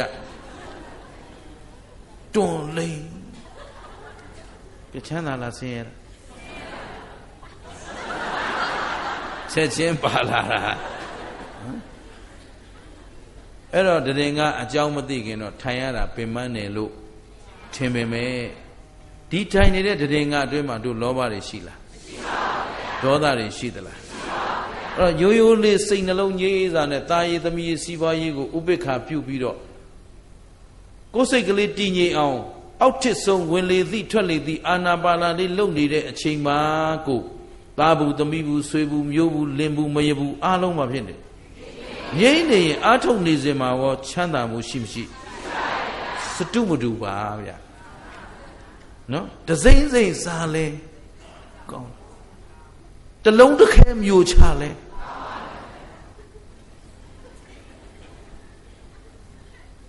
ဓမ္မဆိုတာလေဒါမလို့ခုနကယောဂီတွေကိုဦးဇင်းကသူတို့ကိုဓမ္မလက်ဆောင်ပေးတယ်တကယ်တော့တရားအထုတ်တယ်ဆိုတာအာတာပိတံပဇာနောတတိမဝိနည်းလောကေအဘိဇ္ဇာဒေါမနတအဘိဇ္ဇာဒေါမနတဆိုတဲ့တောင်းတမှုကြောင်းကြမှုကင်းအောင်အထုတ်ကြတာအဲ့ဒီအထုတ်တဲ့နေရာမှာတတ္တနံဝိတုဒ္ဓိယတတ္တဝါတွေစင်ကြယ်ဖို့တောကပရိဒေဝနံသမတိတ်ကမာယသမတိတ်ကမာယတောကပူလောင်ခြင်းစိတ်ပူလောင်ခြင်းဆင်းရဲခြင်းတွေတောကဗျာပါဒတွေကနေလွတ်မြောက်အောင်ဒုက္ခဒေါမနတနံအထင်ကမာယကိုယ်ကြီးဆင်းရဲခြင်းစိတ်ဆင်းရဲခြင်းတွေကကင်းဝေးအောင်ဟောတရားအထုတ်တယ်ဆိုတာတရားအထုတ်ပြီဆိုတာနဲ့ကိုယ်လည်းချမ်းသာတယ်စိတ်လည်းချမ်းသာတယ်ကိုယ်ကြီးဆင်းရဲခြင်းစိတ်ဆင်းရဲခြင်းကမလွတ်မြောက်ဘူးလား လွတ်မြောက်တယ်ဆိုတာမနဲ့ဖြံမှာတပတ်ဖာမှာနောက်ဘဝမှာလားလက်ငင်းလားအကာလီကောအခါမနဲ့အချိုးပေးမှာတရားဆိုတာအခုတရားနှလုံးသွင်းအခုအင်းငြိမ်းအေးတယ်အခုသူတို့ဘာအသက်မတတ်ဖူးလို့ရှောင်ကျင်လိုက်တယ်နဲ့အခုငြိမ်းအေးမှုချမ်းသာကိုရမရသူတို့ဘာတတ်ဖို့ကြံစီနေတဲ့ပုဂ္ဂိုလ်ကကြံစီစဉ်ခဏမှာကိုဘာဖြစ်နေလို့ဆင်းရဲနေတာပူလောင်နေတာစူပွက်နေတာရှင်းသလားသူများပစ္စည်းခိုးမယ်ဆိုခိုးဖို့ကြံစီနေတဲ့အချိန်မှာအမြဲပူလောင်ခြင်းဆင်းရဲခြင်းတွေရှိမရှိမခိုးတော့ဘူးဆိုတော့မခိုးတော့ဘူးကွာဆိုတာနဲ့ဘာဖြစ်တော့ငြိမ်းအေးသွားတာလက်ငင်းအဲ့ဒါသူများပြောလားကိုတွေ့လားကိုယ်တိုင်တွေ့နိုင်မတွေ့နိုင်တန်ဋိဋ္ဌိကောကိုယ်တိုင်မြင်နိုင်တဲ့တရားတရားဆိုတာသူများပြောမှလမ်းဆုံးရမယ်တရားမဟုတ်ဘူးဘယ်သူကိုယ်တိုင်တွေ့နိုင်တာတောကပရိဒေဝနံသမတိတ်ကမာယတောကပရိဒေဝဆိုတဲ့ပူလောင်စိတ်ပူလောင်ဆင်းရဲခြင်းကိုယ်ကြီးပူလောင်ဆင်းရဲခြင်းနဲ့ငြိမ်းအေးသွားတယ်ဒုက္ခဒေါမနတဏအထိကမာယကိုယ်ကြီးဆင်းရဲခြင်းစိတ်ဆင်းရဲခြင်းတွေလည်းလွတ်မြောက်သွားတယ်ရှင်းသလားအဲ့တော့တရားသည်လက်တွေ့ငြိမ်းအေးမှုကိုရနိုင်မရနိုင်ဘယ်သူကိုယ်တိုင်သိနိုင်တာလဲတန်ဋိဋ္ဌိကောကိုယ်တိုင်မြင်နိုင်တဲ့တရားအကာလိကောအခါမနဲ့အကျိုးပေးနိုင်တဲ့တရားအေဟိပတိကောလာပါလောက်ကြည့်စမ်းပါလို့တတ်သိပြုနိုင်တဲ့တရားကိုယ်တိုင်စစ်ဆေးကြည့်တရားမလောက်ခင်အားနဲ့တရားလောက်နေတဲ့အချိန်နဲ့ငြိမ်းအေးမှုချင်းတူလားချမ်းသာမှုချင်းတူသလားဒါမို့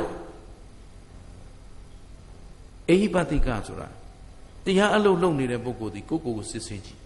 တကယ်မှန်မှန်ကန်ကန်ဖြောင်းဖြောင်းမှန်မှန်ကြိုးစားပြီးလုပ်နေတယ်ဆိုရင်စိတ်တလဟုတာကာယလဟုတာစိတ်လည်းပေါ့ပါလာတယ်ရုပ်လည်းပေါ့ပါလာဘယ်လိုပေါ့ပါလာလဲတာယသမီးရဲ့စီဝါရေးထဲမှာနစ်မွန်းနေတဲ့ပုဂ္ဂိုလ်ကအမြဲတမ်းညစ်နူးနေတဲ့စိတ်တွေနဲ့မနဲ့ထလာလည်းမကြည်မလင်းအိယာဝင်လည်းမကြည်မလင်းညအိယာဝင်တော့လည်းအလုတ်တွေလာနဲ့မနဲ့ထလာတော့လည်းအလုတ်ချိန်ပြီးအောင်ပြည့်ရမှာကြဗျာကတိနဲ့ဆိုတော့အမြဲတမ်းသူ့မှာရှုပ်ထွေးပူလောင်မှုတွေရှိမရှိရှိနေတယ်အဲ့တော့တရားထုတ်နေတဲ့ပုဂ္ဂိုလ်ကြတော့ယုံနာဓမ္မသင်္ခါရတရားပေါ်မှာဉာဏ်ကလေးနဲ့စူးစိုက်ပြီးတော့အရှိနဲ့အသိနဲ့ကြိုက်အောင်လုပ်နေရတာအတွက်ဖြစ်တဲ့အတွက်ကိုယ်တိုင်ဖန်တီးပြုပြင်နေရတာဘာတစ်ခုမှမရှိတော့သူပြတဲ့အတိုင်းလေးအေးအေးဆေးဆေးကြည့်နေရတဲ့အခါမှာစိတ်လည်းလွတ်လပ်ပေါ်ပါနေတယ်ကိုယ်လည်းလွတ်လပ်ပေါ်ပါနေအဲ့တော့တရားအသိမှန်ကန်လာပြီဆိုတဲ့ပုဂ္ဂိုလ်ဟာအေဟိပတိကောဆိုတာလာပါရှုကြည့်စမ်းပါလို့ခေါ်လိုက်တယ်ဆိုတာစိတ်လည်းလွတ်လပ်နေတယ်ကိုယ်လည်းလွတ်လပ်နေတယ်စိတ်လည်းပေါ်ပါနေတယ်ကိုယ်လည်းပေါ်ပါအဲ့တော့မပေါ်ပါဘူးဆိုရင်ကိုယ်နှလုံးသွင်းမှားနေလို့ရှင်းလားနှလုံးသွင်းမှန်တဲ့ပုဂ္ဂိုလ်ကငါတရားအထုတ်တော့မဟေ့ဥပမာအိမ်မှာမနဲ့ဘုရားရှိခိုးရင်တရားအထုတ်တာပဲထားလိုက်အဲ့တော့ဆွမ်းလောင်းဖို့ဥမာပြင်ထားပြီးဟေးလာရင်ဆွမ်းလောင်းလိုက်ကြနော်ငါဘုရားကြောက်လိုက်အောင်မယ်ဘုရားကြောက်တရားအထုတ်သူ့ကိုစိတ်ထဲမှာယတိပြဖြတ်ထားလိုက်ပြီးတော့ကိုနှလုံးသွင်းမှုလေးသာမှန်မှန်လုပ်နေရင်ပေါ်ပါမှုရှိမရှိအဲ့နှလုံးသွင်းမှန်မှန်လို့ဩဆွမ်းမှလောင်းကြပါမလားအောက်ကလူတွေကထရောထရလားတရားကြောင့်မငြိမ်းအေးတာလားကိုကတရားမဆောင်လို့မငြိမ်းအေးတာအဲ့ဒါကိုတရားကိုဖြောင်းပြောင်းမလို့ရဘူးတော်လို့လုပ်နေရင်ဘယ်သူမားတာတော့သဘောပါသလားဘာလို့ဆိုကျုပ်ကယောဂီတွေအကြောင်းကလည်းအံခွနေအောင်သိထားတဲ့လူဆိုတော့ဟုတ်ပြီနော်သူကသားတွေသမီးတွေလဲပြီးပြဿနာရှာနေတို့ကြောင့်ငါတရားကိုဖြောင်းပြောင်းမလို့ရဘူးတဲ့နေတို့ကြောင့်သာတရားဖြောင်းပြောင်းမလို့ရရင်နေလဲဘယ်တော့မှနိဗ္ဗာန်ရောက်တော့မှာမဟုတ်ဘူးသူတို့နဲ့ကိုယ်နဲ့ဘာဆိုင်လို့ဘာဆိုင်ဘူးအကြောင်းတရားနဲ့အကျိုးတရားအမလေးနေတို့တော့ငါမရှိမှသိမယ်တဲ့ငါမရှိဘာဖြစ်သွားမှမသိမလို့လဲဆိုတော့ဦးဇင်းကပြောလိုက်တယ်ငါမရှိလွတ်လပ်သွားတာပေါ့လို့အဲကြောင့်မေးရမတည့်ဘူးကျုပ်ကိုသဘောပါလားနေတို့တော့ငါရှာကျွေးနေလို့ငါမရှိဘာဖြစ်သွားမှထင်လို့မရှိလွတ်လပ်သွားတာပေါ့လို့သဘောပါလားငါမရှိလို့သေသွားတဲ့လူတယောက်မှမရှိဘူးဟမ်အဲ့တော့ကိုယ်စိတ်ထဲမှာ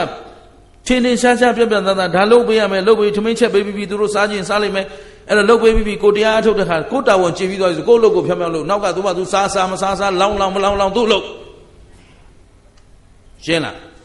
အဲ့တော့အေဟိပတိကောဆိုတာလာပါခေါ်နိုင်တဲ့အစွမ်းရှိတယ်ဆိုတာတရားကိန်းနေပြီဆိုရင်စိတ်လည်းလွတ်လပ်တယ်ကိုယ်လည်းလွတ်လပ်တယ်စိတ်လည်းပေါ့ပါတယ်စိတ်တလဟုတာကာယလဟုတာစိတ်တမုဒုတာကာယမုဒုတာစိတ်နှလုံးကနုညံ့နေတယ်တရားကိန်းတဲ့ပုဂ္ဂိုလ်စိတ်မှာနုညံ့နေတယ် ဘယ်သူကမှအပြစ်တင်ခြင်းစိတ်ညူစုလိုစိတ်စောင်းမြောင်းလိုစိတ်မရှိဘူးတရားကိန်းသူမှန်ရင်ဘယ်သူကမှမညူစုဘူးတော့ရှင်းသလားတရားအလုံးလုံးနေပြီတရားမကိန်းလာရင်တော့ဘုရားရှင်ရှေ့ကထကြတဲ့ကပြစ်တောက်လာတာပဲသဘောပါလားရိတ်တာတရားစခန်းကပြန်လာပြီဆိုတာနဲ့အိမ်နဲ့ပြစ်တောက်နဲ့ဝင်လာတာပဲငါမရှိဒီတိုင်းပဲဟိုမှာရှုပ်ချက်ကိုခန့်နေတဲ့တပြက်စီးလေးတောင်လဲဖို့မရဘူးဆိုအဲ့ဒါသူ့ရင်ထဲမှာဘာမပါလာဘူးလို့တရားမပါလာတော့သူ့မှာစိတ်နှလုံးနှုညံ့မှုမရှိဘူးအကြောင်းအကျိုးပေါ်ဆင်ခြင်နိုင်စွမ်းအဲ့တော့တရားအလုတ်ကအေဟိပတိကောလာဘာရှုကြည့်စမ်းပါလို့ခေါ်တိုက်လောက်အောင်ကိုနှုညံ့သိမ်မွေးမှုကိုပေးစွမ်းနိုင်စွမ်းရှိမရှိယုံသလားစိတ်တမုဒုတာကာယမုဒုတာစိတ်လဲနှုညံ့တယ်ကိုယ်လဲနှုညံ့တယ်နောက်စိတ်တပါကုံညတ်တာကာယပါကုံညတ်တာတရားကိုကျင့်ဆောင်နေတဲ့ပုဂ္ဂိုလ်သည်တရားမကျင့်ခင်ကကဲ့သို့တိမ်ဖြင်းပေါ့ပြက်တဲ့စကားတွေလည်းမပြောတော့ဘူးအကျိုးမရှိအချီးနှီးအလုပ်တွေလည်းမလုပ်တော့ခံရလာတယ်ဆိုတာသူလုပ်သမျှအလုပ်ကကြံစိတ်ကကြံရင်လည်းနိဗ္ဗာန်ရောက်နိုင်တဲ့မြင့်မြတ်တဲ့အကြံကိုပဲကြံတယ်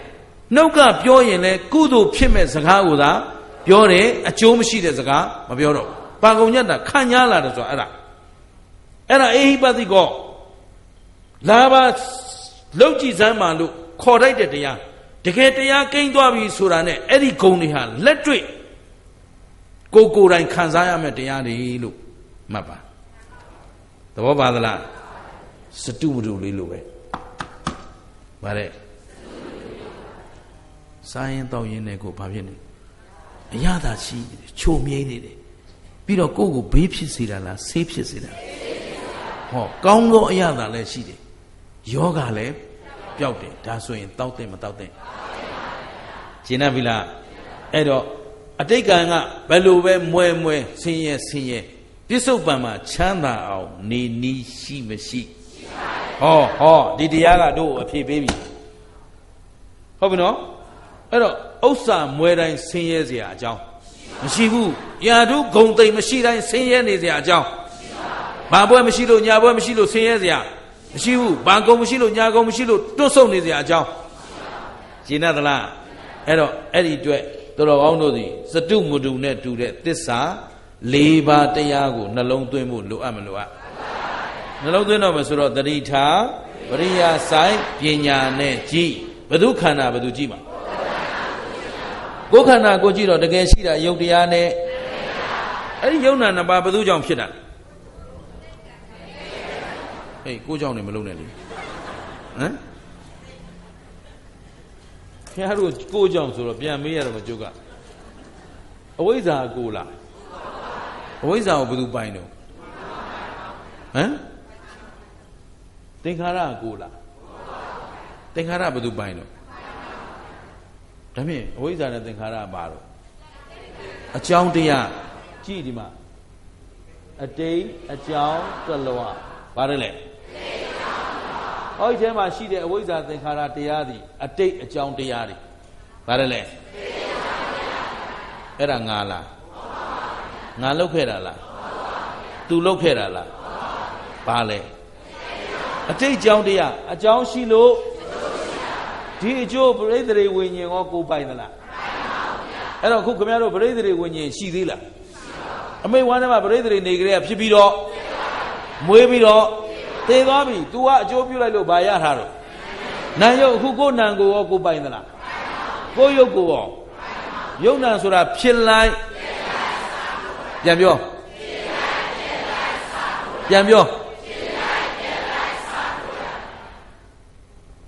အဲ့တော့ဖြစ်လိုက်ဆိုတာမွေးခါစားကဖြစ်လာပြီးတော့ပြက်လိုက်ဆိုတော့သေခန္ဒီမှာပြက်တာလားဘယ်ချိန်ဖြစ်တော့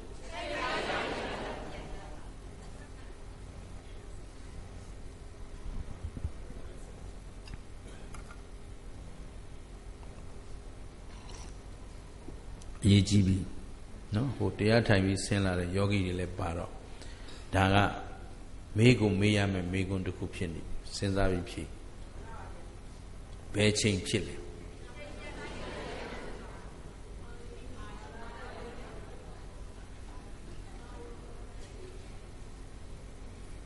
ယုံနာဓမ္မသင်္ခါရဆိုတာဖြစ်လိုက်ပြန်ပြောဖြစ်လဲဖြစ်တယ်မွေးလာတော့ကဖြစ်လာတယ်သေတော့ပြတ်သွားတယ်ဒီလိုလားဘယ်ချိန်ဖြစ်တော့အချိန်တိုင်းသေချာပေါက်ဖြစ်သလား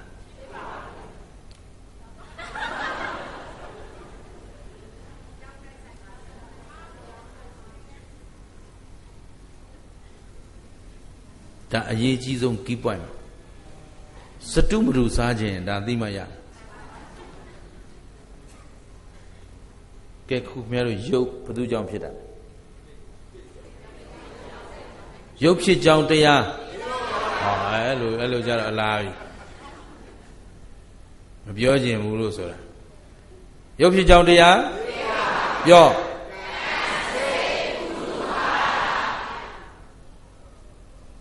ရုပ်ဘယ်အချိန်ဖြစ်လဲ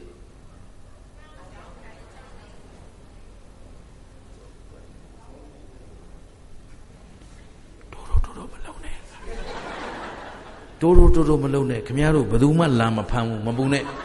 ပြောလွတ်လပ်ရုပ်ပဲချိန်ဖြစ်တော့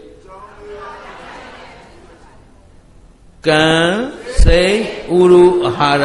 အကြောင်းတိုက်ဆိုင်တဲ့အချိန်ဖြစ်တဲ့အကြောင်းပံ့ပိုးနေသေးလို့ဆက်ဖြစ်နေတာအကြောင်းမပေါ်မိုးတဲ့ချိန်သေမှာရက်သွားမှာအဲ့တော့တောက်လျှောက်ဖြစ်နေတယ်လို့ပြောလို့မရဘူးမဖြစ်ပါဘူးလို့ဆိုလို့လည်းမရဘူးဘယ်အချိန်ဖြစ်တာလို့အကြောင်းညီညွတ်တဲ့အချိန်အားကြတာပြောအဲ့ဒီအမှန်တရားကိုမသိရင်ခင်ဗျားတို့ညည်းညူနေကြအောင်ပါပဲရံဖြစ်နေကြအောင်ပါပဲညူစုနေကြအောင်ပါပဲရှင်းသလားဖြစ်တယ်ဘယ်အချိန်ဖြစ်တော့ကံစိတ်ဥရုအာဟာရအကြောင်း၄ပါးတိုက်ဆိုင်တဲ့အချိန်ဖြစ်တယ်ဖြစ်ပြီးတာနဲ့နောက်ဆိုဒီအကြောင်း၄ပါးလေးပံ့ပိုးမှုကပံ့ပိုးပြီးတာနဲ့ပြတ်သွားတယ်အကြောင်းကလည်းပြတ်တယ်အကျိုးကလည်းပြတ်တယ်ဒါကြောင့်ဖြစ်လိုက်အစာမထိုးတဲ့အချိန်မှာဖြစ်သေမအစာမထိုးရင်သေမနောက်ထပ်အစာထိုးမှုဆိုတာဒီဘဝအတွက်အစာမထိုးဘူးနောက်ဘဝအတွက်အစာထိုးသွားပြီဆိုရင်ဒီဘဝလာစရာအကြောင်းအဲ့တော့ဖြစ်တယ်ပြတ်တယ်အစာထိုးတယ်ရှင်းသလားရဲ့အဲ့တော့ဖြစ်တာရောကိုယ်ပိုင်သလားသူ့အကြောင်းရှိလို့ဖြစ်တာအကြောင်းမရှိရင်ကဲနံဘယ်သူကြောင့်ဖြစ်တော့အာယုန်နဲ့ဓဝါရခုနဖြေတဲ့လူတွေအာယုန်နဲ့အာယုန်ဓဝါရကဘယ်သူအကြောင်းတရားတော့နံရဲ့အကြောင်းတရားအဲ့တော့နံလဲဖြစ်လိုက်ဘယ်ချိန်ဖြစ်တော့အကြောင်းတိုက်ဆိုင်တဲ့ချိန်အာယုန်နဲ့ဓဝါရတိုက်တဲ့ချိန်ဒါမို့လို့ခန္ဓာ၅ပါးပဲချိန်ဖြစ်တယ်လဲလို့မေးရင်ခြုံငုံပြီးမေးရင်ခြုံပြီးတော့ဖြေရမယ်အကြောင်းညီညွတ်တဲ့အချိန်ပြောအကြောင်းကညီညွတ်လာမှဒီအကျိုးတရားလေးတွေပေါ်နိုင်တာအကြောင်းမညီညွတ်ရင်အကျိုးပေါ်နိုင်စွမ်းမရှိဘူးအဲ့တော့အကြောင်းညီညွတ်တဲ့အချိန်ဖြစ်တယ်ဖြစ်ပြီးတာနဲ့ပြက်ပြီးရင်ဘယ်အချိန်စားထိုးလို့အကြောင်းညီညွတ်တဲ့အချိန်ပဲအကြောင်းမရှိပဲအကျိုးမဖြစ်ဘူးဆိုတော့အဲ့ဒီအကြောင်းဟာငါလားငါဥစ္စာလားခင်ဗျားတို့ကျိုးတို့လုပ်ခဲ့တာလားငါလို့ပြောလို့အကြောင်းတရားနဲ့ဘာလို့ဆိုတကယ်လို့ငါစီစဉ်ထားတာဆိုရင်အကျိုးပေးတွေလည်းကိုကြိုက်တယ်လို့ချဲလဲမှာပေါ့အခုခင်ဗျားတို့အကျိုးပေးမကောင်းတာလိုချင်လားကောင်းတာလိုချင်လားကောင်းတာလိုချင်မကောင်းတဲ့ကံတွေခဏနေအောင်ဟေ့နော်ငရဲရောက်ပါမင်းငါစုပြီးကြိုက်တယ်လို့ပေးတော့လောလောဆယ်တော့ကောင်းတာလေးပဲလာခဲ့ကြအဲ့ဆိုကိုပိုင်လို့လားမပိုင်လို့လားဒါဆိုငါလှုပ်ထားတာမဟုတ်ဘူးလေရှင်းသလားအကြောင်းတရားနဲ့အကြောင်းရှိရင်အကြောင်းဖြစ်ရင်ရှင်းသလားဒါဖြင့်ဒီထဲမှာငါကိုငါဟာငါဥစ္စာပါသလားငါဘုငါပိုင်ငါဆိုင်ပါသလားဒါမို့မြတ်စွာဘုရားရှင်ကိုရောမြတ်ကြီးကိုပရပိုက်တယောက်ကမေးဘူးတယ်အရှင်ဘုရားတဲ့လောကမှာလွဲမှားတဲ့မိစ္ဆာအယူဝါဒတွေများစွာရှိတယ်ဘုရားတဲ့အဲ့ဒါတရားလေးနာစဉ်ခဏနှလုံးသွင်းစဉ်ခဏမှာပဲအဲ့ဒီဒိဋ္ဌိတွေကင်းစင်နိုင်တဲ့တရားမျိုးများရှိသလားတဲ့ဟုတ်ကလားအဲ့တော့မြတ်စွာဘုရားကဟာရှိတာဘောကွာငါရှင်ရအဲ့ဒီမိစ္ဆာဒိဋ္ဌိတွေအားလုံးဟာဘယ်ပေါ်မီဖြစ်တာလဲခန္ဓာဘောကလာပြန်ပြီကို နော်ခန္ဓာကိုယ်ပိုင်သလားတကယ်ရှိတာယုတ်တရားနဲ့အဲ့တော့မိစ္ဆာဒိဋ္ဌိအားလုံးဘယ်ပေါ်မီဖြစ်တာတော့ခန္ဓာပေါ်မီဖြစ်တာအဲ့တော့ခန္ဓာကြီးကိုအကြောင်းကိုကောင်းကောင်းသိရင်ဒီဒိဋ္ဌိစင်မစင်ကြိုက်တဲ့ဒိဋ္ဌိကိုမိစ္ဆာဒိဋ္ဌိကိုကြိုက်တဲ့ခေါင်းစဉ်နဲ့နာမည်တတ်ထားကြိုက်တယ်လို့ယူဆအဲ့ဒီအယူဝါဒအားလုံးကဘယ်ပေါ်မီဖြစ်တာတော့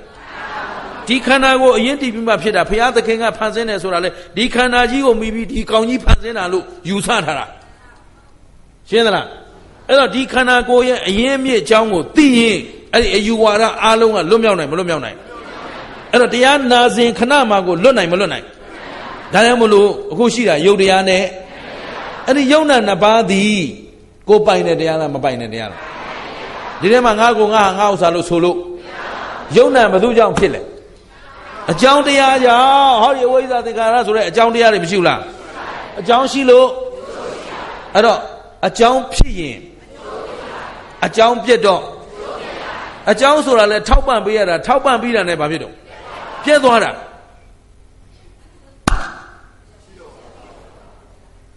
အခုအတန်ဖြစ်ပေါ်တဲ့အကြောင်းမပေါ်ဘူးလားအတန်ဆိုတာထာဝရဖြစ်နေလို့ရသလားမရတော့ဖြစ်တယ်ဆိုတာတစ်ခါဖြစ်ပြီးတာနဲ့ပြတ်သွားတယ်ဒီအကြောင်းလေးပြတ်သွားတော့ကြားတဲ့အကျိုးလေးလဲမြဲလားဘယ်ချိန်ကြားအကြောင်းတိုက်ဆိုင်တဲ့ချိန်ကြားပြီးတာနဲ့ကဲနောက်ထပ်မတီးရင်အစားထိုးစရာရှိသေးလားဘာဖြစ်လို့အကြောင်းမတိုက်ဆိုင်တော့လို့ဒါကိုစီစဉ်လို့ရလားအဲ့တော့အကြောင်းရှိရင်အကြောင်းမရှိရင်အားလုံးကဖြစ်ပြီးတော့လောကမှာမြဲနေတဲ့တရားတကယ်ရှိတာယုတ်တရားနဲ့ယုတ်နာကကိုပိုင်သောတရားလားမပိုင်သောတရားလားယုတ်နာဘယ်သူကြောင့်ဖြစ်အကြောင်းကြောင့်ဖြစ်တယ်အဲ့တော့အဲ့တရားအလုံးကဖြစ်လိုက်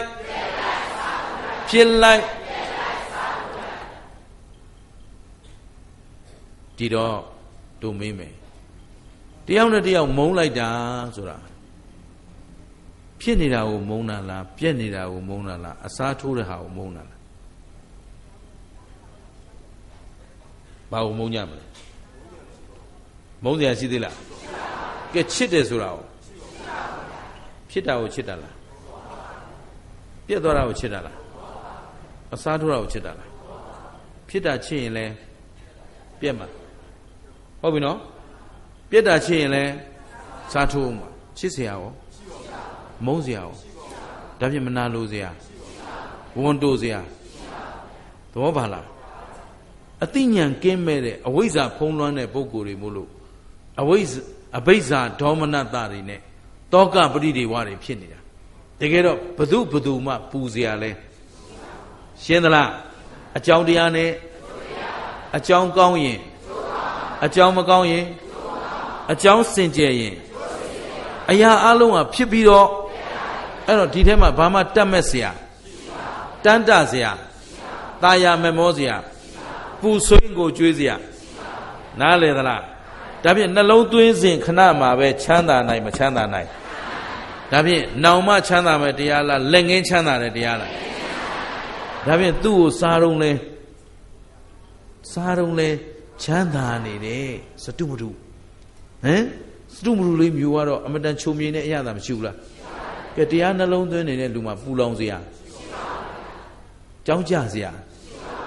ကျင့်သလားအဲ့တော့သစ္စာလေးပါးတရားသာတောက်မျိုးနေမယ်ဆိုရင်အဝင်လဲကောင်းတယ်အကျိုးပေးလဲ